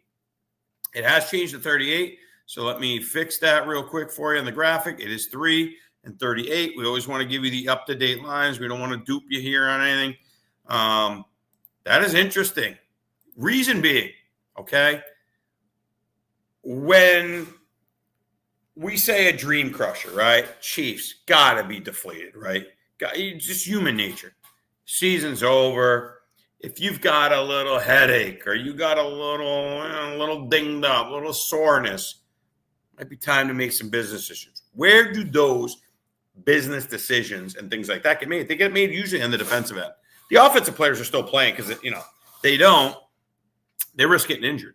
But these defensive players, a little less effort, maybe a little business decision on making that hard tackle or running that extra mile or chasing down the football. And the Titans have been doing a little something offensively lately. Let's see what the Titans have been doing their last handful of games. Something screams over because Minshew's not your normal backup quarterback. He's capable. I mean, there was a time when they thought that he was going to be, the Jaguars quarterback of the future, right? He can sling the ball around a little bit. And obviously he peppered Kelsey the short time, the drive and a half he was out there in that last game. But here's the Titans, okay? Look at this. This is kind of interesting. I'm just going to give you their last 4 games, right? And now, obviously, second half of a rookie season, maybe you're not a rookie anymore, right? We're at week 16. Cam Ward used to playing 12 games in college, right? 11 games. This is almost like start of a second year, right? Getting a little more comfortable. Last 4 weeks for the Titans. Home against the Seahawks, they put up 24 points. Home against the Jags, they got snuffed. They scored 3. Okay, fine. Jags, we talked about that defense. At the Browns, a defense that we just talked about can shut anybody down any given Sunday. They put up 31. And last week in San Fran, in a loss, put up 24. So they put up 24, 31, and 3.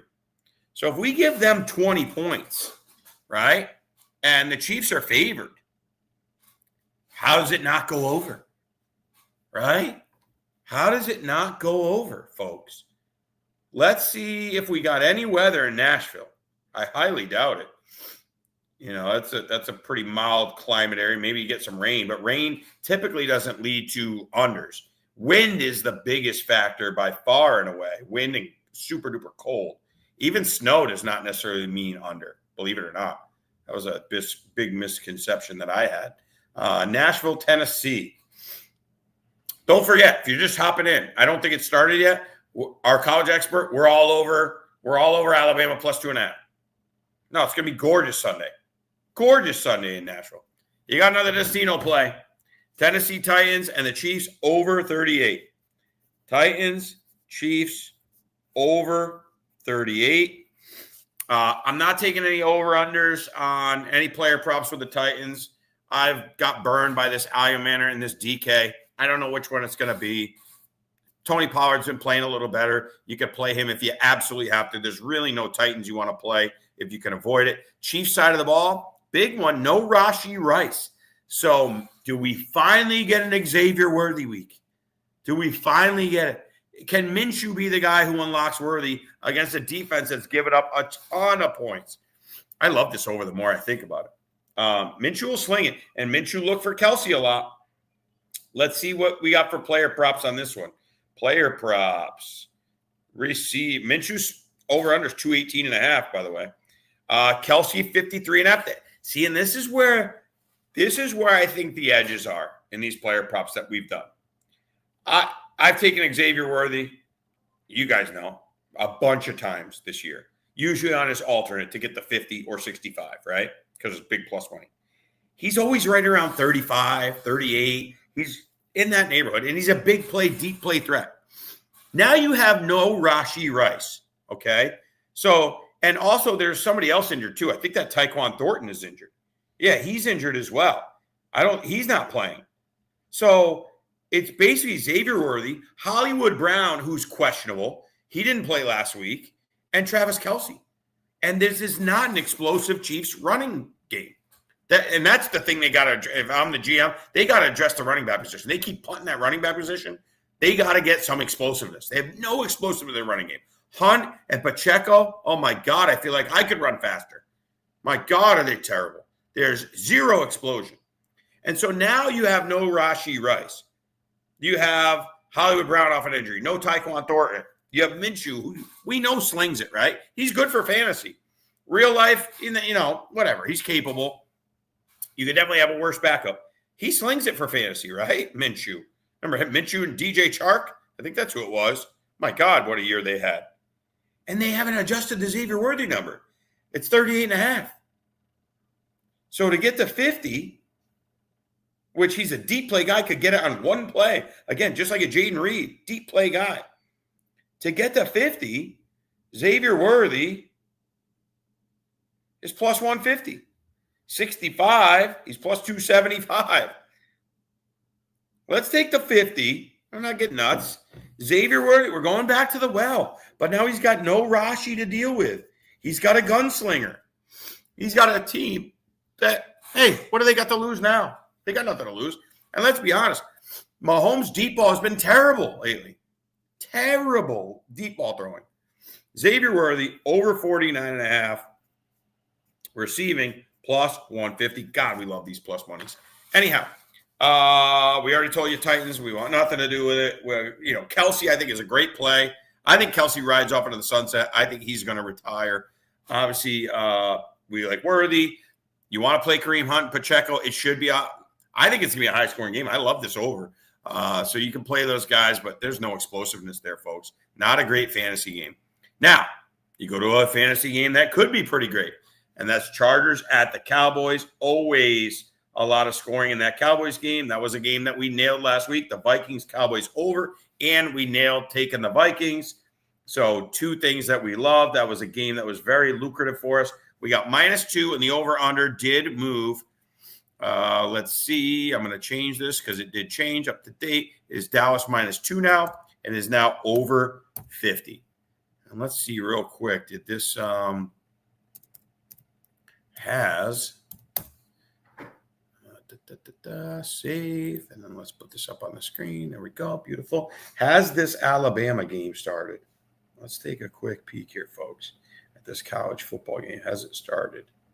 Told you it wouldn't start like right on time. Come on now. Oh, wait. I got to go to today. It has started. Just started. And already we got a 3rd and long for Oklahoma.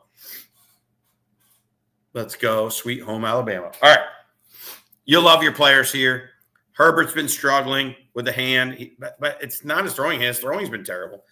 But bad Cowboys defense, no weather to speak of. Fire up your lad McConkeys. Let's hope. Let's see how that Omarion Hampton, maybe this is the breakout game for Omarion Hampton and come out of it all. We'll split the backfield. You love McConkey. The Keenan Allens and the Gadsden. I like the tight end Gadsden to have a good game. Cowboys not so good against the tight end. Hawkinson just tore him up. That's one we're going to look at as far as that goes. Injury-wise, I think Quentin Johnson's out, but he hasn't been fantasy relevant for a while now. He's been lousy. Cowboy side of the ball, this is a good Charger D. I kind of lean under in my first glance at them. The Chargers have been an under team this year. They've got a really good defense, and their offense hasn't been anything special. So I sort of lean to that. Remember, if you're watching, make sure you get in the comments. Leave us a couple comments. If you agree, you disagree, anything you want to know about, please let us know. Javonte Williams, I saw, is clear. He will play. He's had a great year. You got to ride him in a high-powered offense. Hope he gets in the end zone. He's been excellent, having a great resurgent year. George Pickens, CeeDee Lamb, both clear, both playing. Jake Ferguson playing. Dak at home. We love it. This is a fantasy gold game.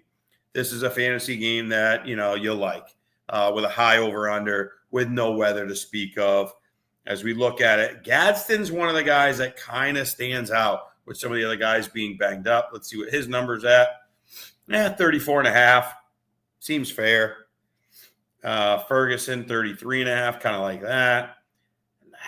I don't see one of those guys that's kind of like an off-the-radar guy that I can predict a huge blow.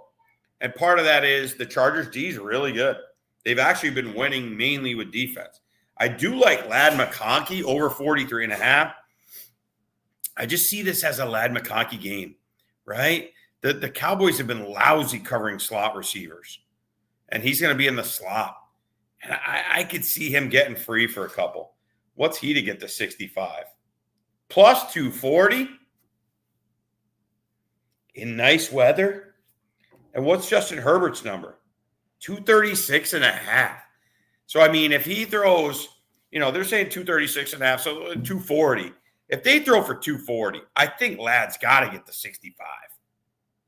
I'm taking it. Ladidi, you remember that key appeal? Let's get Ladidi McConkey. Lad McConkey over 64.5. I love that. Is plus, what did I say it was, 240?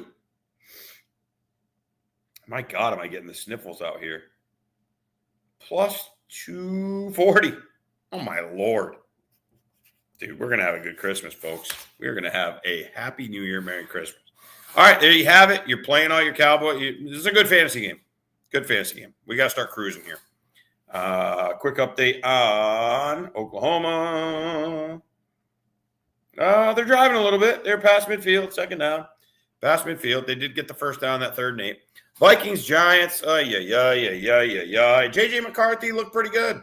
He looked pretty good. This will be an interesting one. This is one I chalked up as a coin flip for the Giants. I think they could win this ballgame. It's going to be interesting to see how Jackson Dart handles the heaviest blitz team in the NFL. It'll be interesting to see how he handles that. It is down to 2.5, so that is an update, 2.5 and 43. Giants have been a great over team, to be honest, because the defense is atrocious. Well, our run defense, and that's why we had Brendan on earlier, our college football expert. I want to see this Ohio State middle linebacker. We need a Mike middle linebacker. We need a tackling machine. We need a quarterback of the defense. So if this middle linebacker kid from Ohio State is great, I want him. I want him. Okay? And if that means we don't trade down to get a stud middle linebacker, quarterback of the defense, don't trade down. Because we cannot stop a tight end. We can't stop him. And we cannot stop running backs. Running backs are killing us. We're the worst defense in the NFL against the run. The New York Football Giants, who you think of as a hard-nosed team typically, the worst against the run. We did give you Tyrone Tracy a couple weeks ago. And actually, I think it was Enoch Page. Was it Enoch Page? Somebody was in the chat and had a start-sit question.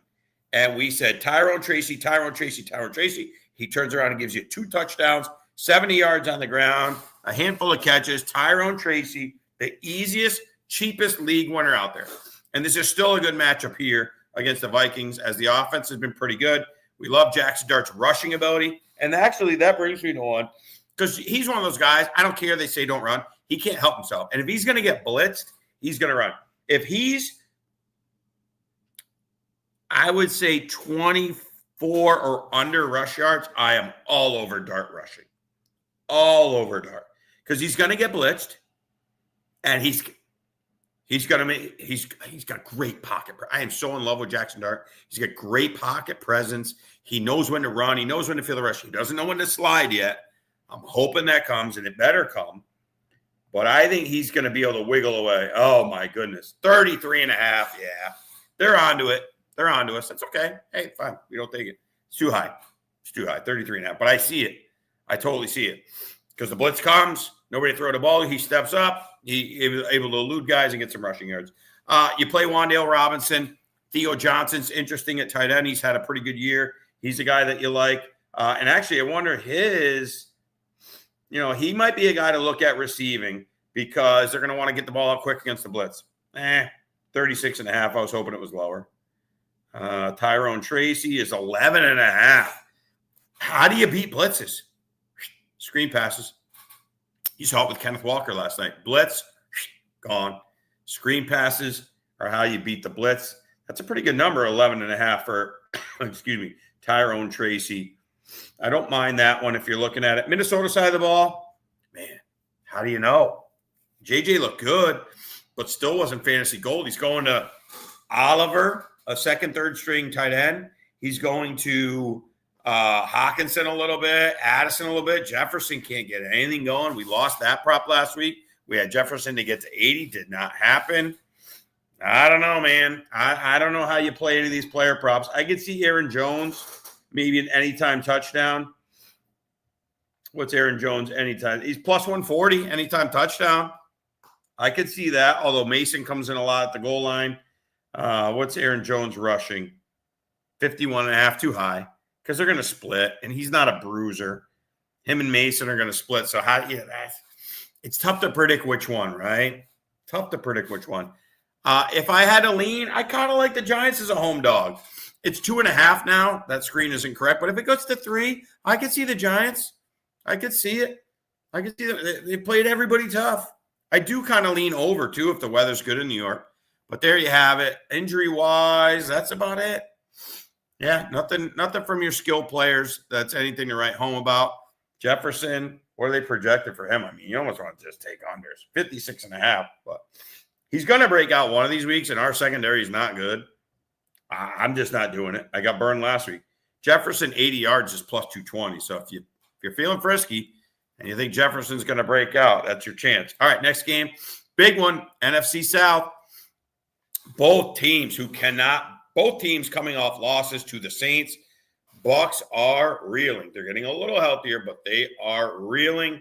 Panthers had a golden opportunity to seize the division, and they go get beat by giving up 10 points in the fourth quarter to the Saints.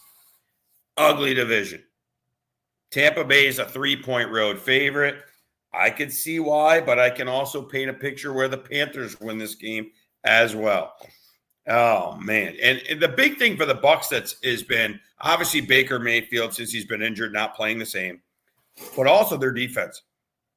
Defense used to be very stout against the run the last handful of years, and they're getting burned on the run. And I could see the Panthers just running Dowdle and Hubbard down their throats, trying to keep it out of Bryce Young's hand. Obviously, you don't want Bryce Young throwing a ton. We love Ted McMillan, but how on the earth can you trust him when he's been very dependent on getting touchdowns because he's not getting the volume, right? He's not getting peppered with 10 targets lately. He's getting only a handful of targets. Tricky game here. Injury-wise, Ted McMillan is playing. You got Xavier Legette. You got the 2 running back monster. Tampa side of the ball, Mike Evans playing. Godwin playing. Ibuka playing. Like I said, they're getting healthier. Bucky Irvin's a good play. You're playing all your normal guys. Do I see anybody here? Is there anybody that I can look at and predict, hey, this guy's due for a breakout? I really can't. I really can't. There's nobody that I'm like, oh, I must play this guy's over. I could see this. I could see it being a Godwin game. I could see it being an Ibuka game. I could see it being a Mike Evans game. But how do you predict that? Very tricky, very tough to predict those. I mean, maybe the running backs for Carolina, because like I said, I don't think they want Bryce Young putting it up a ton. Only had 24 attempts last game, and they ran the ball way more. You had, like I said, Ted McMillan, 2 for 25. I've got him in a couple semifinals, and I'm nervous about Ted. I really am. I'm just nervous about him because the volume's not there. Let's see what Rico Dowdle's number. If he's around a 50 number, I like his over. Man, my nose is running out here. Holy mackerel. Chilly night. Let's see. Player props. We're trying to hustle at props, but this is too much fun, man. Good. 58.5 for Rico. Staying off it. There you go. That's that game. I got no opinion. I could see it going either way. Enoch Page, I know I can't help you out, man.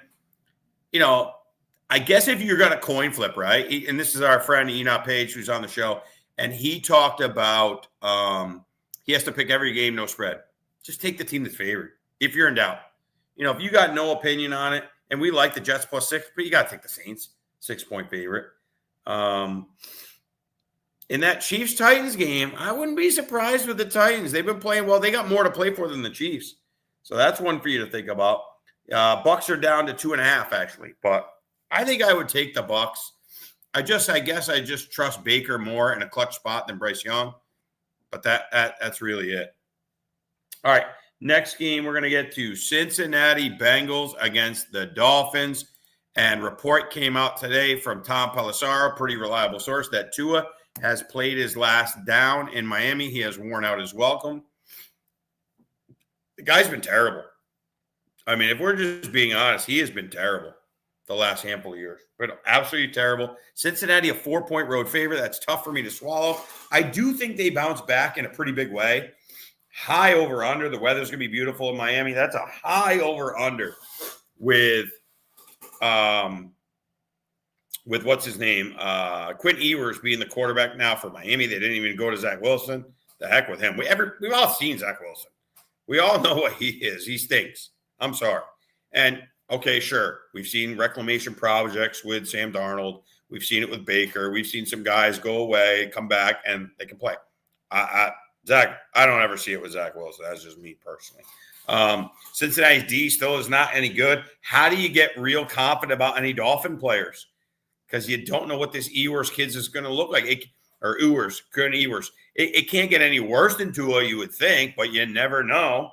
It's against a bad defense. This over-under, by the way, is 47.5. So these guys, when they posted this Thursday morning, it really has changed since that point. So it's 47.5. I lean Bengals. Paige, if you're in your thing, I would take the Bengals to win, but I am not overly confident. I mean, maybe you take some Jamar Chase overs. Is this one where half the team, and again, you don't know how the locker room is in Miami. Are they divided? Are some of them upset that Tua is gone? I think they're probably more happy he's gone. So maybe they play a tough game. And I will say the Dolphins defense did play pretty tough against the Steelers, but the offense was so bad. Tua was so bad and turning the ball over that they had no shot. Jalen Waddle, I got him in a couple leagues where I need him in the semifinals, and I don't feel good about it. No different than Tet. I don't feel good about it. He didn't put up numbers with Tua. I don't know what to get out of this Ewers. And don't forget, there was a time before Ewers' senior season where a lot of people thought he was going to be a first-round pick. He was a highly sought-after prospect. Maybe they're seeing something in practice where he looks okay. So it's just hard for me to say. If anything, I would take – you love your Bengals. You love Higgins is going to play, I saw. Well, let me get the latest verbiage, but it sounds like he's going to play. Obviously, Jamar Chase is going to cook. I mean, if his over-under is anything under 100, I think he's almost a lock for a 100-yard game. T. Higgins. Let's see what the last word is. Full practice Friday. I think Higgins is playing. So that makes it, if Higgins is out, you just take Chase. I don't care what they make the number. You can take it. With Higgins in there, I might split it up. Chase Brown's been good. He should put up solid numbers. I think Burrow bounces back. Burrow killed me in one of my leagues that I lost in. The one redraft league that I lost in my quarterfinal, he killed me. Chase had a big game. I have the Burrow Chase stack. I bench Trevor Lawrence, which, come on, who's Trevor Lawrence or in rain, all that, in a game of positive game script, or Joe Burrow in what they were predicting as a shootout against the Ravens?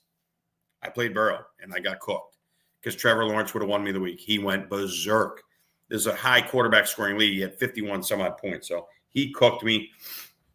I'm staying away, especially if Higgins plays. Chase is over 87.5. I don't think you ever have. You're always live to take these super studs, right? In these games, the only thing that you could think is maybe the game gets away from the Dolphins. If this Ewers kids is absolutely pathetic, then the game script gets high and they run the ball in the second half. Bengals are up 24-3 at the half. Chase has 65 yards, and then they start running the ball. That's the only picture I can paint for you. Waddle's 55.5. That's too high for me to play. Again, with the unknown. Devon Achane should have a big game. I think you still play him. I think he's still going to cook. But again, he's got the dinged up ribs, and now they're out of the playoff picture. Does he take a shot to the ribs? Very easy. Ribs are tricky. I'm sure many of you dealt with it. I bruised my ribs. I mean, I couldn't sleep for 3-4 weeks, and there's nothing for them. You just have to let them heal. There's no surgeries, medicines, whatever. You just pain. You just got to deal with pain. I mean, it hurts to laugh, right? He gets one hit there, and now you're late in the season, and you're not playing for anything. Hey, coach, so be a little careful there.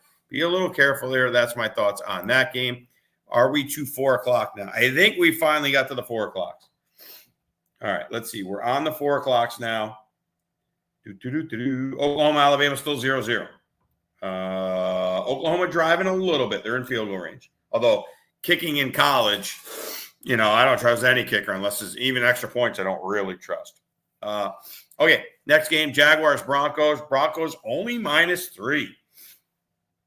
But those Jaguars have been playing, so you can see the market reacting to that. Let me make sure that line is spot on. Obviously, Travis Etienne has been unreal. Draft pick, that big money league I've told you about, he's been carrying me. I'm down big time. I'm down like 90 to nothing, and he only had 3 players. So I need to cook. I need another huge game from the Jaguars running back, Travis Etienne, who's having a tremendous season. And then they just inked Jacoby Myers to a 3-year deal. Myers has been their top receiver. Brian Thomas showing some signs of life, but, not really going nuts.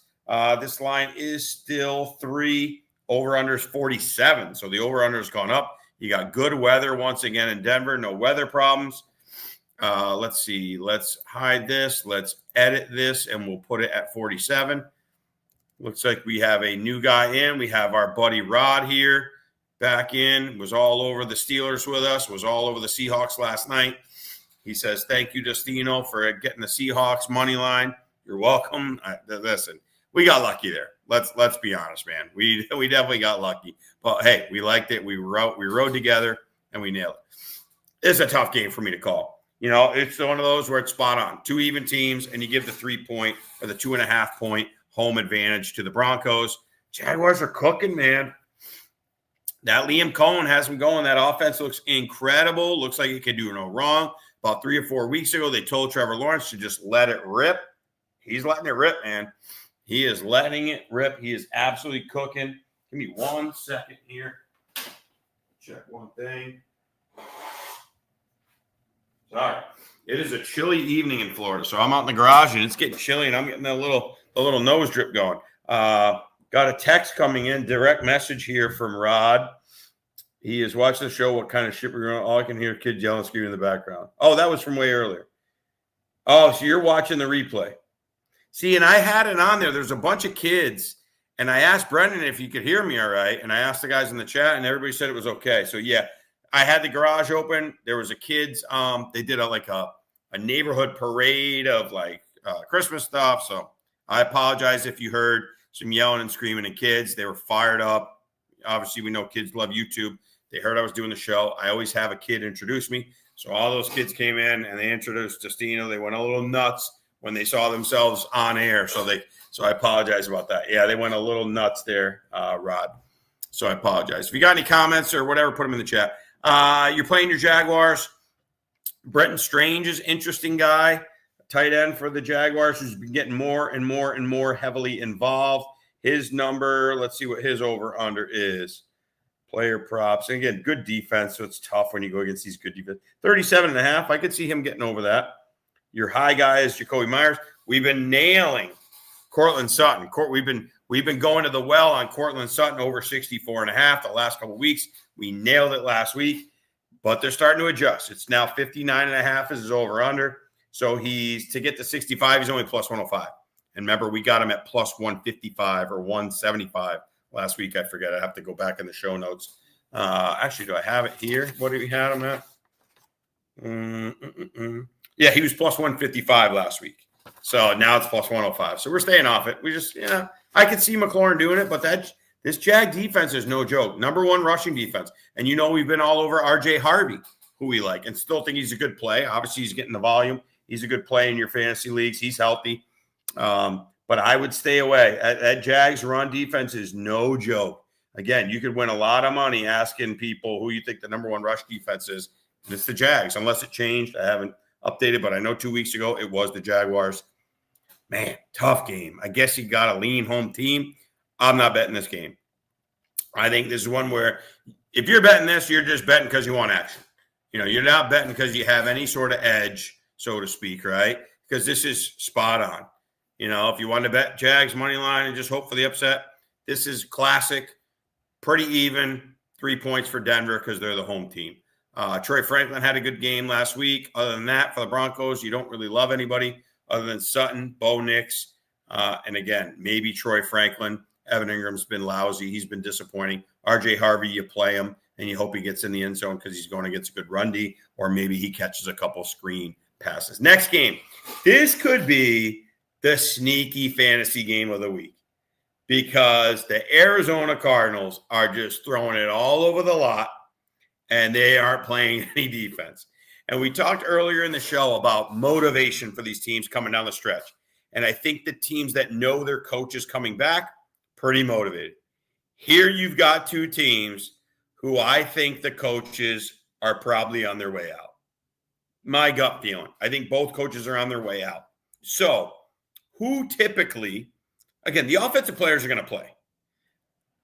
If there's a letdown, if there's a, take it relax, maybe not put full effort, where does that come? That comes, we talked about, on the defensive end. I love over 48 in this game. I love the over 48. I'm not picking a side. I could see the Cardinals. I could see this being one of those ones the Cardinals win. I could see this being a Cardinals win. But I think both coaches are very, very deeply on the hot seat. Both have quarterbacks that are going to sling it. Both have offensive weapons. Marvin Harrison Jr., I guess, is pushing to play. Let's see his, and I hope he doesn't, because I went and traded for Michael Wilson in a couple leagues, who's just been cooking, and I got Trey McBride in like 3 or 4 of these semifinals, and Trey McBride has been gone berserk. Oh my God, he's like a young George Kittle, guys, unreal. Let me see real quick what the latest status was on Harrison Jr. I mean, this is a fantasy dream game, and I think both defenses, limited practice, still quite. Why play him? I don't think he's playing. That's my gut. I said I didn't think Odunze was playing. I told you earlier I don't think Christian Watson's playing. Again, these are gut feelings. You got to look on Sunday. I don't think Harrison Jr. plays. Therefore, I love Michael Wilson to just keep cooking. And we got no weather, right? It's in Arizona. We love Brissett to keep cooking. Running back's interesting. Okay, Zonovan Knight hurt his ankle early in the game. Michael Carter has been named the starting running back. Jets legend Michael Carter is the starting running back for the Cardinals against the Falcons defense that's going to let up points. And big Falcons win against on Thursday night against the Buccaneers. So they're still playing a little bit, but I think if you take it off or you have a little lax moment where you're not fully motivated, guess where that comes? That comes on the defensive side of the ball. Love the over 48. That's a play for sure. We love firing up your guys. Drake London is the big one. And I had a couple teams that probably lost in the quarterfinals because of no Drake London. I am hoping he comes back and helps me out. Oh, he did not practice today. Listed as questionable. But Raheem Morris, this is again 6 hours ago, did state he expects London to play. I need you, Drake. Boy, do I need you, man. I need Drake London because he's going to be in my lineup in at least 3 of these 9 semifinals or 10 semifinals I'm in. I need Drake London back, please. Kyle Pitts popped up on the injury report. Okay, he's cleared to play. He's good to go. Bijan Robinson, monster game. Monster Bijan game. This may be one where I go like Bijan to get 2 touchdowns or something. What's Bijan to get 2 touchdowns? Oh, it's only plus 170. Come on, man. Yeah. I was hoping for 250 or something. I'm not touching it. But you fire up you're going to play Bijan Robinson. You draft somebody like that, you're playing no matter what. But I don't hate his over-unders. I mean, you almost can't make the over-under high enough for McBride, 77.5. If there's no Marvin Harrison Jr., hammer that. Hammer Michael Wilson overs. Hammer Trey McBride overs. And Vegas thinks London's playing. And if you don't think he's playing, why would you not bet under 72.5? Although they will void the ticket if he doesn't suit up. 72.5 is the Drake London over-under. That's big. Oh, we need you, Drake. We need you to play. Bijan, total yardage. Do we go to – no, sorry. Calm down. I'm not going to Darnell Mooney. I'm not going to Mooney. Although he might do better with London in there where he doesn't have to be the primary guy, right? He might do better. All right, let's see. What was I looking for? I totally lost it. Drake London. Oh, Bijan like total yards. Bijan total. 129.5. God, that's so high. It's hard to play because it's so high. Michael Carter should cook. I'm telling you right now, and you'll get a short video from me. I'm going to watch more of this Marvin Harrison news. If Harrison Jr. is out, I'm hammering McBride over 77.5, and I'm hammering Wilson over 59.5. Because Brissett is just throwing, and those are the 2 guys he throws to all day long. On the rushing side of the ball, Bijan's 90.5. Michael Carter's 48.5. Carter's a good pickup, fantasy-wise. Pick up Michael Carter. Why not? Pick him up, man. You could do worse in your flex in a high-scoring game. You could do way worse in your flex. All right, Raiders-Texans. Okay, we lost the Raiders again. Geno Smith will play. Let me just write down over 48 in this Falcons game. I think these defenses both are mailing it in. Raiders, Texans. I think this line just went down to 14. Let me double check. I think it went down because they just gave the news. Yeah, 14, 37.5. Man, what a low arm there. But that Texans defense is great. But do we get a letdown spot from the Texans? I'm right. It's like Darnell Mooney earlier in the year and a couple other guys that I've had. I think Mooney's been the big one. I'm riding these Raiders. Here's the thing. If the Texans were some kind of high-powered, dynamic offense, I could see it. But who is that offense? I know the defense is great. Who is that offense to be favored by 14 points? I can't get there, man. I can't get there with that offense. Worst case scenario, I think we're going to be live late in the game. And this could be a letdown spot for Houston, right? Could be a little bit of a letdown. Let me see these things. I know the games still matter for Houston, 1,000%. They're still right in the mix. They're at 9-5. Wild card is still up for grabs. They're in the wild card right now. Colts are playing on Monday night. You can't tell me there's not a little part of them that might think, hey, the Colts are dead. And we've just played a bunch of big games in a row, okay? Cardinals, Chiefs, Colts, Bills, big games. Now they're on a heater. 6 in a row. 7 out of their last 8 for Houston. And I'll give you the offense has looked a little better. I can see a letdown spot here. I'm taking 2 touchdowns. The NFL, I'm taking 2 touchdowns. I'm sorry. Plus 14. People are leaving the Raiders for dead. Their coach is coming back. So it's not one of those situations like the Cardinals and the Falcons where it's dead man walking. The coach is coming back. Those guys are going to continue to play hard. Let's look at the injuries. No injuries for the Raiders. Gino's back. Ashton Jeanty. It's hard to play any of your Raiders. You play Brock Bowers, and that's it. And Jeanty, you probably have to play him just because of where you drafted him. But that is a tough Texans defense. But maybe we get some garbage time. Let's see what Bowers is. I mean, he's been bad lately. But again, some of that's Pickett. Some of that's how bad Gino's been. Bowers, 50. It's 50.5. That's so low. And Nico, 68.5. That is so low for Bowers. That's really low, man. 65 yards for Bowers plus 175. I have to take it. I'm taking it. It's just like an auto take. Bowers, 64.5 plus 175. He's got to get peppered. And they're going to have to throw the ball. And there's going to be garbage time. Gino's back in it. Gino stinks, but he can throw it. He'll throw the ball at least. I've got to take it. He's going to get at least, right, folks? He's got to get 7 targets minimum, right? Doesn't he? They're not going to be able to run the ball great. They haven't run the ball all year. Against bad teams, they haven't been able to run the ball. I mean, last week, Bowers got 8 targets with freaking Kenny Pickett. He's got to get 8 targets again. I love it. We got to take it. All right. Texans side of the ball, you're playing Nico. Interesting on the Texans side of the ball. Woody Marks, let's get the latest update for you. Woody Marks is questionable, I believe. And Jawar Jordan, limited practice Friday. That doesn't sound great. And they're favored big. Jawar Jordan, if he is ruled out, have him ready to go. Guy ran for over 100 yards. He's a 6th-round pick out of Louisville. He's been kind of bouncing around people's practice squads and all that stuff. He has a chance to play significant. If Woody Marks is out, you fire him up against the Raiders. He is a guy to have on your bench. Get off your waivers, whatever your waivers priority ran. Let's see. Jawar Jordan, 15 carries, 101 yards. And he added 2 catches for 17. Have that guy. You could do a worse flex. A lot of injuries around the league. Obviously, you play Nico. Dalton Schultz you can play. CJ Stroud's been playing better. And it should be a positive game for them. All right.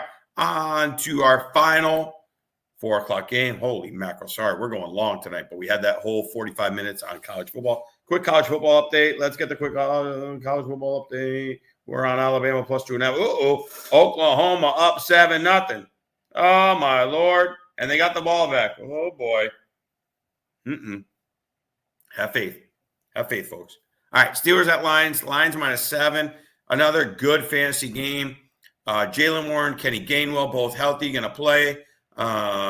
There's no secondary receiver other than DK Metcalf that you play. Aaron Rodgers has been playing better. That's that side of the ball for you. Lions side, you fire up all your guys. This is not your traditional Steelers defense. No TJ Watt. He's not coming through that door, even though it's a big game for the Steelers, big game for the Lions, too. This is a big game for both teams. The Lions have been cooking. J-Mo and Amon-Ra absolutely crushing it. Amon-Ra crushed last week. Jahmyr Gibbs is going to continue to crush. He had a slower, wasn't it a slower game last week for him, if I remember correctly? I think it was a slower game there for Jahmyr Gibbs. It was more of a passing game. They went nuts with the pass in that shootout with the Rams. I think Gibbs was held pretty well in check. Yeah, 38 yards and 20 in the air. So maybe this is a Gibbs bounce back game. I bet you he goes well over 100 total yards. Let's see what his total yards is. I love the total yards with him because he just catches so many passes. He's so dynamic. Let's see. Total yards for Gibbs. 116.5. Man, high number. Pretty high number. I think he gets there, but it's a pretty high number. You could obviously always take the receiving guys, but I could see this game get out of hand for the Lions if they get up quick. I don't think Pittsburgh's one of those teams built to come from behind. I just don't think they are. They're not built. It's not your old school Aaron Rodgers. They don't have the explosive playmakers. Other than DK Metcalf, they're not an explosive. So if they fall behind, I think you keep hammering the Lions. And if this game, if it gets 14-3, I don't see a world where the Steelers come firing back, where they have to score a ton of points and come firing back. I just don't see it. Your number's real high, Amon-Ra. Your number's real high, J-Mo. If this game gets out of hand, you worry about them going mainly to a running game. I think if there's a prop I'm playing, it's Gibbs total yards over 116.5, but nothing else really stands out like out of control. There's no secondary weapon on the Steelers, or there's no third or fourth option on the Lions other than their main three guys, Gibbs, J-Mo, and Amon-Ra, that I feel like rolling the dice on, right? Some of these other guys, these are guys we think are going to be – I don't see it. I think it's just these main guys. There's no number 2 receiver for the Steelers. I was hoping maybe you caught a little lightning in a bottle with Adam Thielen. I mean, he's a little interesting. In a game with no weather, in a game they're trailing, he's only over under 9.5 receiving yards. So he's basically got to get a catch. He's got to get one catch for 11 yards, one catch for 10 yards. That's interesting. He's been on the field. Let's see how many snaps he played. Let's see what his snap percentage was last week. Let's see here. And then we got 2 more games and we'll get you out of here. And I apologize for going late, but we had that whole college football segment, which was awesome. So much insight. He was on the field 58% of the snaps. It's a lot. It's going to be a lot of coming from behind. Let's go. What the heck? Right? Why not?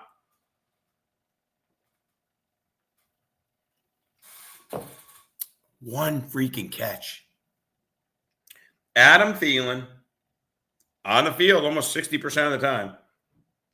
Over 9.5 receiving yards. Come on. Thielen over 9.5. That's great. That's funny. All right, we're on it. At Thielen, you got it. There we go. That's the game. No play in the game. No play in the over-under. I think if Detroit gets up big early, I would live bet under because I don't think Steelers are built to come from behind. Wait, did we skip? No, we skipped the game. Oh, you know what? These knuckleheads who set this up, they do not have the big Sunday night football game on here. They went right to Monday night. They skipped the Sunday night game, which is probably the marquee game of the week. Let me enter it here.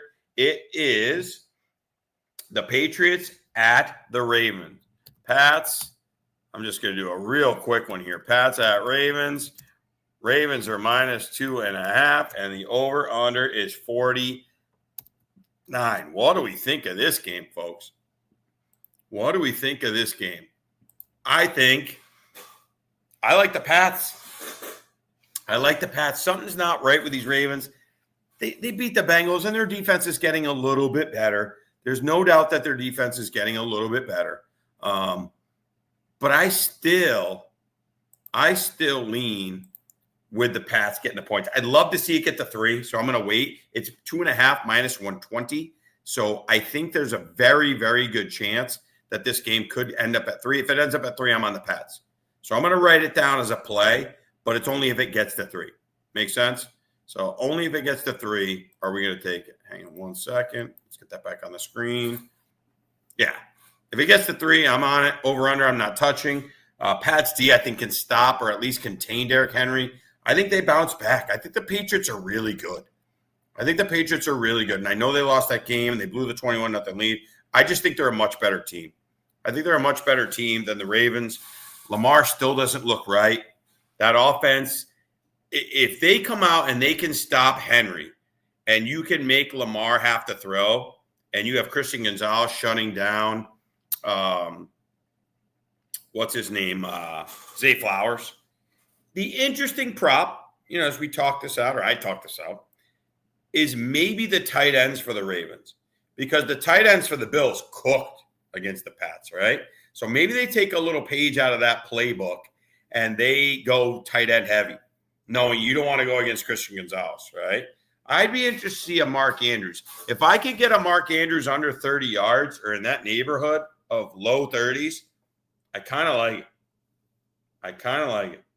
And I've been waiting for a big Stephon Diggs game. He's one of those guys that's kind of like, okay, he might sleepwalk through some games, but a Sunday night football game, that's the kind of game like a guy like him, wants to have a big game. He likes the limelight, right? He likes to be on social media. He likes all that stuff. Mark Andrews, 31.5.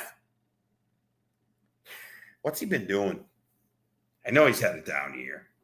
But they just gave him a huge extension. You're going to give him a huge extension and not use him? All right. What's Mark Andrews been doing? How often is he getting to this 31.5 number? I think this is one where the Pats can stop the run. He's only got the 32, 1, 2, 3. He's only got there 4 games out of 14 games. I can't take that, folks. I can't take it. If you want to take him to 50 just because it's going to be plus, I can't give you that game. Because maybe it's likely, right? Maybe likely is the tight end they go to. One of those 2 tight ends, I think, goes for 40, 50 yards. But I can't tell you which one. Not put our hard-earned money on it. I'm leaving it at Pats. If it gets to 3. You play Travion Henderson. Ramondre, you don't really want to play him. Hunter Henry, you can play the tight end. Who else? Diggs is kind of the only receiver. Again, you got a MVP candidate, which I think Stafford's getting the MVP. Come on, Stafford's getting the MVP. 1,000%. I mean, he'd have to throw 4 picks the next 2 games, and they get blown out every game to not get it. It's going to be like a career achievement award, right? Because he's been around so long. He's going to get the benefit of the doubt. If it's a coin flip, people are voting Stafford. But you have a Drake May and no real pass catchers that you're super fired up to play, right? You're not overly thrilled to play any of those pass catchers. Stephon Diggs is 40.5. That's an interesting one. That one has me intrigued. Again, he's one of those guys who likes the spotlight. He likes the spotlight. What's he been up to lately? He's been struggling. He's only got over 40. 1, 2, 3, 4, 5, 6 games. But lately, 2 of his last 7. Now, what I will say is on the road, he's been better than at home. On the road, he's hit that number a couple more times than at home. 40.5. If he came up to me and said, you gotta play some prop bet, that might be the one I play. Or maybe him to get a touchdown. Again, limelight. He likes the limelight. What is Stephon Diggs to score a touchdown? Anytime touchdown. I like that a little more. Plus 240. Plus 240 for an anytime touchdown. I don't hate that for Diggs, right? Their team implied total, right? If the Ravens are a 2.5 point favorite and the total's 49, that means they're saying it's going to be what? 26, 24, 25 and a half, 22 and a half. No, that's not right. 26, 24, basically, that neighborhood. I mean, they think the Pats are going to get 3 TDs. I could totally see Diggs getting one of them. I kind of like that. Diggs anytime. I don't do as many of those anytime touchdowns, but I could see that. I could totally see that. Should be a great ball game. It's going to be a really good game Sunday night. Again, Pats get to 3. We're on it. All right. Sunday Night Football. Any injuries on Ravens? No, they're good. They're good to go. The Ravens are good. Lamar's playing. He had a little illness earlier in the week. He's playing. All right, we're getting to the Monday Night Football game, which Old Man Rivers against the Colts. 49ers at the Colts. Big game for them. And that line has dropped to 5, by the way. That line has gone to 5, so let's update that real quick. Niners are 5. It is still 46.5. I lean under just my first glance because I think how the Colts going to play. Their defense played very well against the Seahawks. Look what the Seahawks just did against the Rams.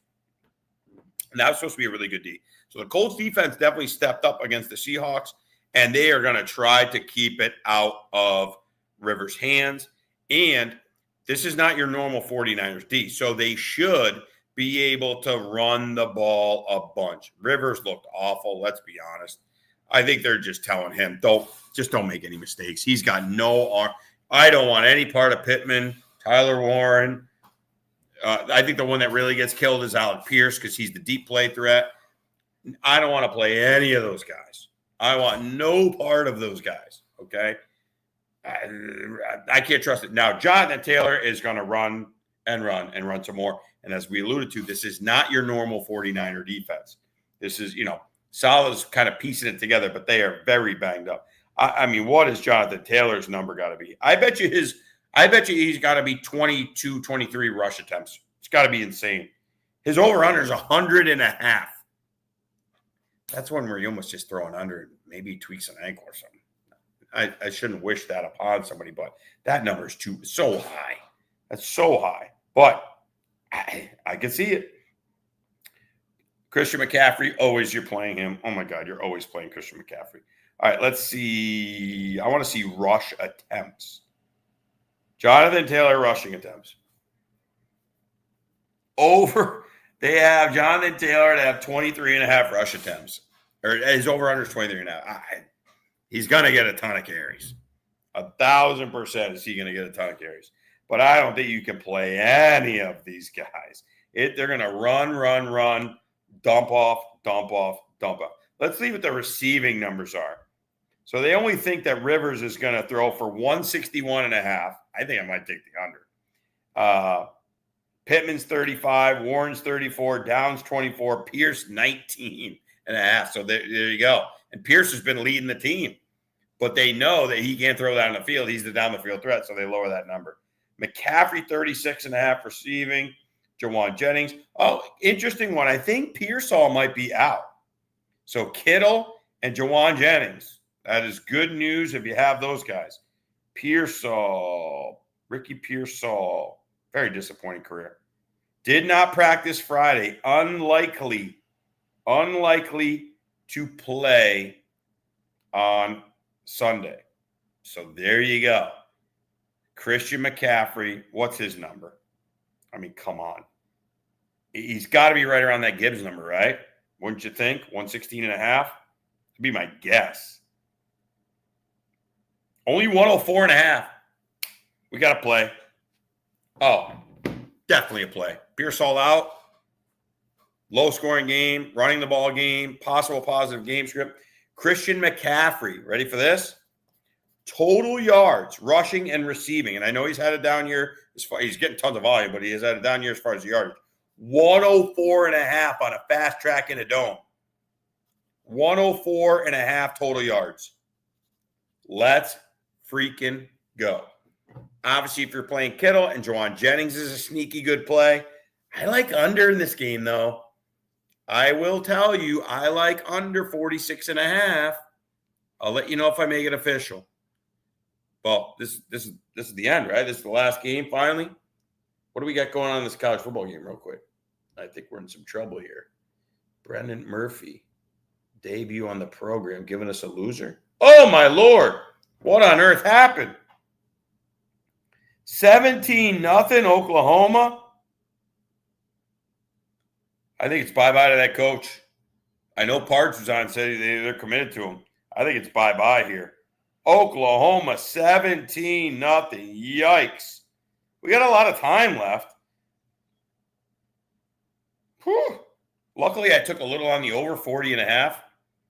And again, I'm not going nuts here. Remember, please bet responsibly. Do what you can do as fun, right? If this is the money that you're going to take to go to the movies or go out to dinner, right? Don't be going berserk here. We're having fun here. Nobody knows what's going on for sure. I think we do a really good job of breaking things down and getting a good picture, getting a good idea, talking out the games, thinking about the way they're going to play, the game script, the weather, injury-wise, who's going to be on the field more, leads to more opportunities. I think we do an amazing job with that. But come on now, don't be getting nuts. But I did throw, I think I put 30 on the game, and I put 30 on the over. I'll take a split right now. 17 points. Alabama's got to throw to come back, and it was only an over-under of 40.5. I like it. But we're not giving up hope. Hey, that Seattle game last night was pretty crazy. I'm not giving up hope yet. And then I'm going to watch the second half. We're going to be done any minute now. So there you have it. I am going to make that 46.5 under an official play, the Colts-Niners. I just think it's a ball control ugly. They're going to want to slow it down game. I really do. And I don't think the 49ers are that explosive. And Brock Purdy is kind of getting into that same realm. Almost, and I like Brock Purdy, but he's kind of getting into that Dak Prescott. Who else? I don't know. One of those quarterbacks that is different at home versus the road. Right? At home, he has a tendency to look great. I know he had that one bad game. On the road, you're not as confident in Purdy putting up a big game. But I like the under in that game. I think a lot of ball control. So let's recap. So we're going to go back real quick to the college football. Two of the live teams that we like. If I'm playing it, and I'm going to play it, I'm going to take futures on Texas Tech and Oregon. Okay? And here's the thought process. We're getting nice numbers. And I wouldn't mind Georgia even. Think about it. Let's just think for fun. If we put 50 on Georgia, 50 on Oregon, 50 on Texas Tech, right? If Georgia wins, right, that's our lowest odd one, right? We win 300, we lose the 100. We win $200. If Oregon wins, what's that? We win 375 and we lose the 100. We win 275. Texas Tech wins, we win 425. We lose the 100. We win 325. We're not guaranteed. We're guaranteed to have three teams, unless James Madison pulls up the shocker of all shockers. We're going to have three teams in that quarterfinal and three live teams. And Texas Tech, if Oregon should win, it's Oregon against Texas Tech. So one of them is going to be in the semis, and they're going to be playing Indiana, who we got to admit is one of the weaker number one seeds we've ever seen in this college football playoff. So I think it's live, and I think Georgia can play. Georgia's going to play Ole Miss, who they already beat. They're going to play then Ohio State, who I don't think this is your vintage Ohio State team. I kind of like, and that's what I'm going to do. I'm going to put a little sprinkle on Georgia, Oregon, Texas Tech to win it all. And let's see what happens. And I think we might have a team in the final. And I think there's a very good chance that we have our two teams in the finals playing one another. I really believe that. I think we could see Georgia versus Oregon, Georgia versus Texas Tech. I really believe that could happen based on our talks here with Brendan Murphy. Now, let's give you the rundown on the games. Again, we talked about this one in college. If James Madison could come out and run a little bit early, take them live. Okay? Even if they don't score the first drive or whatever, right? Or even if they're down 7-0. If they can run a little, they are a running team. But if they can go up there and they can't get any push and the Oregon's in the backfield immediately, get out of there. Stay off it. The other one, Brendan told you he likes Miami and the points. He likes Miami plus 2.5. He's hoping it gets to 3. He likes that. He thinks Ole Miss blows out Tulane. I don't know. I'm going to root for the underdog. I'm probably not, no action for me, but that's just our thoughts from Brendan Murphy. Again, we're getting smoked right now, 17-0 in this Oklahoma-Alabama game. All right, on to our NFL plays. Here we go. We're going to run through them. Again, we will put these in the show notes. We'll also do Dustino's, whatever. Dustino's dozen. I don't even know. I got to count how many we got here. We're going to do the Dustino Rapid Fire for your Sunday morning viewing or even tomorrow night, where it has all of these plays condensed down. We got Terry McLaurin, over 64.5 receiving yards. We're going back to the well. It's plus 185. Negative game script. McLaurin's a great receiver. He's been criminally underrated and underrated by the books. Jaden Reed, we love this one. This may be our favorite play. Jaden Reed, over 49.5 receiving yards. Probably no Christian Watson. In a game where they got to throw the ball, this guy could take one slant and get that number. Over 49.5 receiving yards, plus 165. We're taking the New York Jets. Bad team shouldn't be favored by this much. Jets plus 6. Who are the Saints to be given 6? Jets still playing hard. Give us the Jets plus 6. We're taking Brandon Cooks. This is a long shot one. Over 24.5 receiving yards for the Buffalo Bills. Got 3 targets last week. If we get 3 targets again, maybe we get those 2 catches for 25 yards we need. Plus 350, folks. We're going to take the Tennessee Titans against the Kansas City Chiefs, over 38 total points. Low key, the Titans have been scoring more points. Offense looking better. We think the Chiefs could still score. Minshew will sling it one way or another. And I think maybe, if anything, they relax on defense, which leads to more points. Same game. We're going Xavier Worthy with no Rashee Rice. No Rashee Rice. He's out for the Chiefs. Xavier Worthy, over 49.5 receiving yards, is plus 150. We love it. Ladd McConkey, we just see this being a great game for Ladd. Great game script, high-scoring game in Dallas against a team that struggles against the slot receiver. McConkey, over 64.5 receiving, is plus 240. Another big plus money. We hit a few of these plus money ones. The other games don't even matter. Quinshon Judkins, home against the Buffalo Bills and that bad run defense. He just saw his running mate from last year, Travion Henderson, torch him. Judkins, over 61.5 rush yards. Love it. Next one, Christian McCaffrey, Monday Night Football, over 104.5 total yards. No Ricky Pearsall. It's going to be a game script where they want lots of running, conservative play.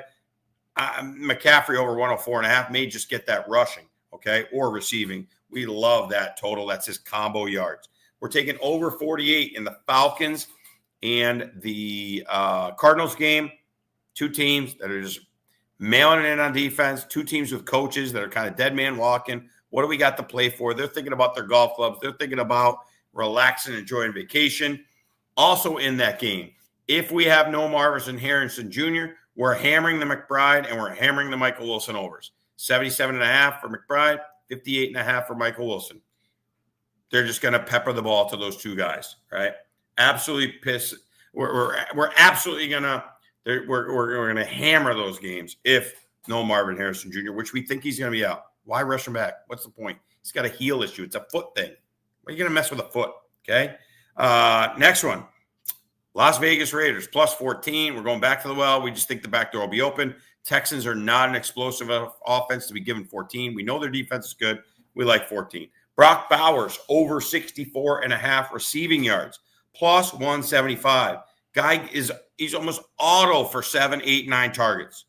65 yards, plus 175. Bad game script. Geno Smith, the quarterback. We love it. Plus 175 on a great player. Next one, kind of a funky one. Adam Thielen for the Pittsburgh Steelers, over 9.5 receiving yards. We need the guy to get 1 catch for 10 yards. 10 yards. He was on the field 58% of the snaps. They're playing the Lions. They could be down huge early, right? That's another one. They could be down in that game quickly and fall way behind. In the dome, no weather problems. I think Rodgers and Thielen connect for at least a pass or 2. Over 9.5 seems like a layup. And then lastly, the Colts-Niners game, under 46.5. The Colts know that they got to play D and they got to play ground and pound. They cannot throw a bunch of passes with Rivers. We think this just totally slows the entire game down. Under 46.5. We think it's 2 under teams. So that's what? 1, 2, 3, 4, 5, 6, 7, 8, 9, 10, 11, 12, 14 plays. But a lot of big slate, right? 16 games. And then obviously if we add in the Wilson and the McBride, that'll be 16 plays. So I got to give you 16 plays possibly in my short video for Sunday morning in under 3 minutes. That should be fun. Alabama is driving, folks, so there's still hope. There is still hope. They've got a 4th and 2 on the Oklahoma 10. They may go for it here, down 17-0, and we're on Bama plus 2.5, and I got a little sprinkle on the over. Anyhow, folks, long show. Thank you for sticking with us. Thank you for the people in the chat. I want to get more in the chat, though. Is the chat working? I don't know. I'm not an IT guy. Hopefully it's working. We had some people in here. I love getting guys in the chat because you help us steer the show. You can ask the questions. Good luck. Let's run pure in our fantasy semifinals. Let's hope that all those big games, all those bounces go our way. They go to the players we want. The guys that we don't want to do good don't do good. Touchdown, Alabama. 17-7. Hey, the over's looking great, so I'm happy there. Might get the double hit. I'm not giving up on this Bama team. And if you just joined the show, you want to get in on the party? What's Bama Live? What's Bama Live, folks? Let's see. Alabama Live. Come on. I'm not getting a spread here. Not getting a spread, folks. I'm getting nothing. But I would assume down 10, 9.5 just popped up. I love it. Hey, take Alabama plus 9.5. Can't get any worse, right? I guess it could, but I like that number. I think Bama stays in it. I haven't seen the game, so I don't know if Oklahoma's truly outplaying them or if Bama's made some mistakes. Let's look at the box score real quick. No, they haven't thrown. They got a fumble or anything? No, they haven't turned it over. Did we get like a weird kick return? Let's see. Did Oklahoma get a kick return or something? Let's see the scoring plays. No, they rushed it. No, they've just been playing. They've been playing pretty good here, Oklahoma. Yeah, their quarterback's kind of cooking. They're not really running for a ton. Yeah, I don't know. I like it. Take them 9.5. Anyhow, that's it, ladies and gentlemen. We got obviously Christmas coming up, New Year's. Have a happy and safe holiday. Enjoy it with your family. Enjoy watching some football. Like and subscribe to the Pop Sports Network. We love having you. Watch all the people on the channel. We got a lot of great shows on here, a lot of great content. Again, it's a bunch of people talking sports, having some fun, trying to make some sense of the madness, fun trying to predict and use what we see with our eyeballs to make these predictions. Have a great time. We wish you and your family a very, very Merry Christmas or whatever you celebrate, and a Happy New Year. We'll be on with you soon. Stay tuned for the shorts. Good luck to Alabama. Be safe. Enjoy your family. As you get older, I got 2 kids. Enjoy your families, folks. It's so important to enjoy your family. You thought it was corny, thought it was cheesy when you're a kid. Enjoy your families. Have some time to slow down from the everyday hustle and bustle and enjoy that family time. All right. Dustino out. Enjoy, folks. Thank you so much.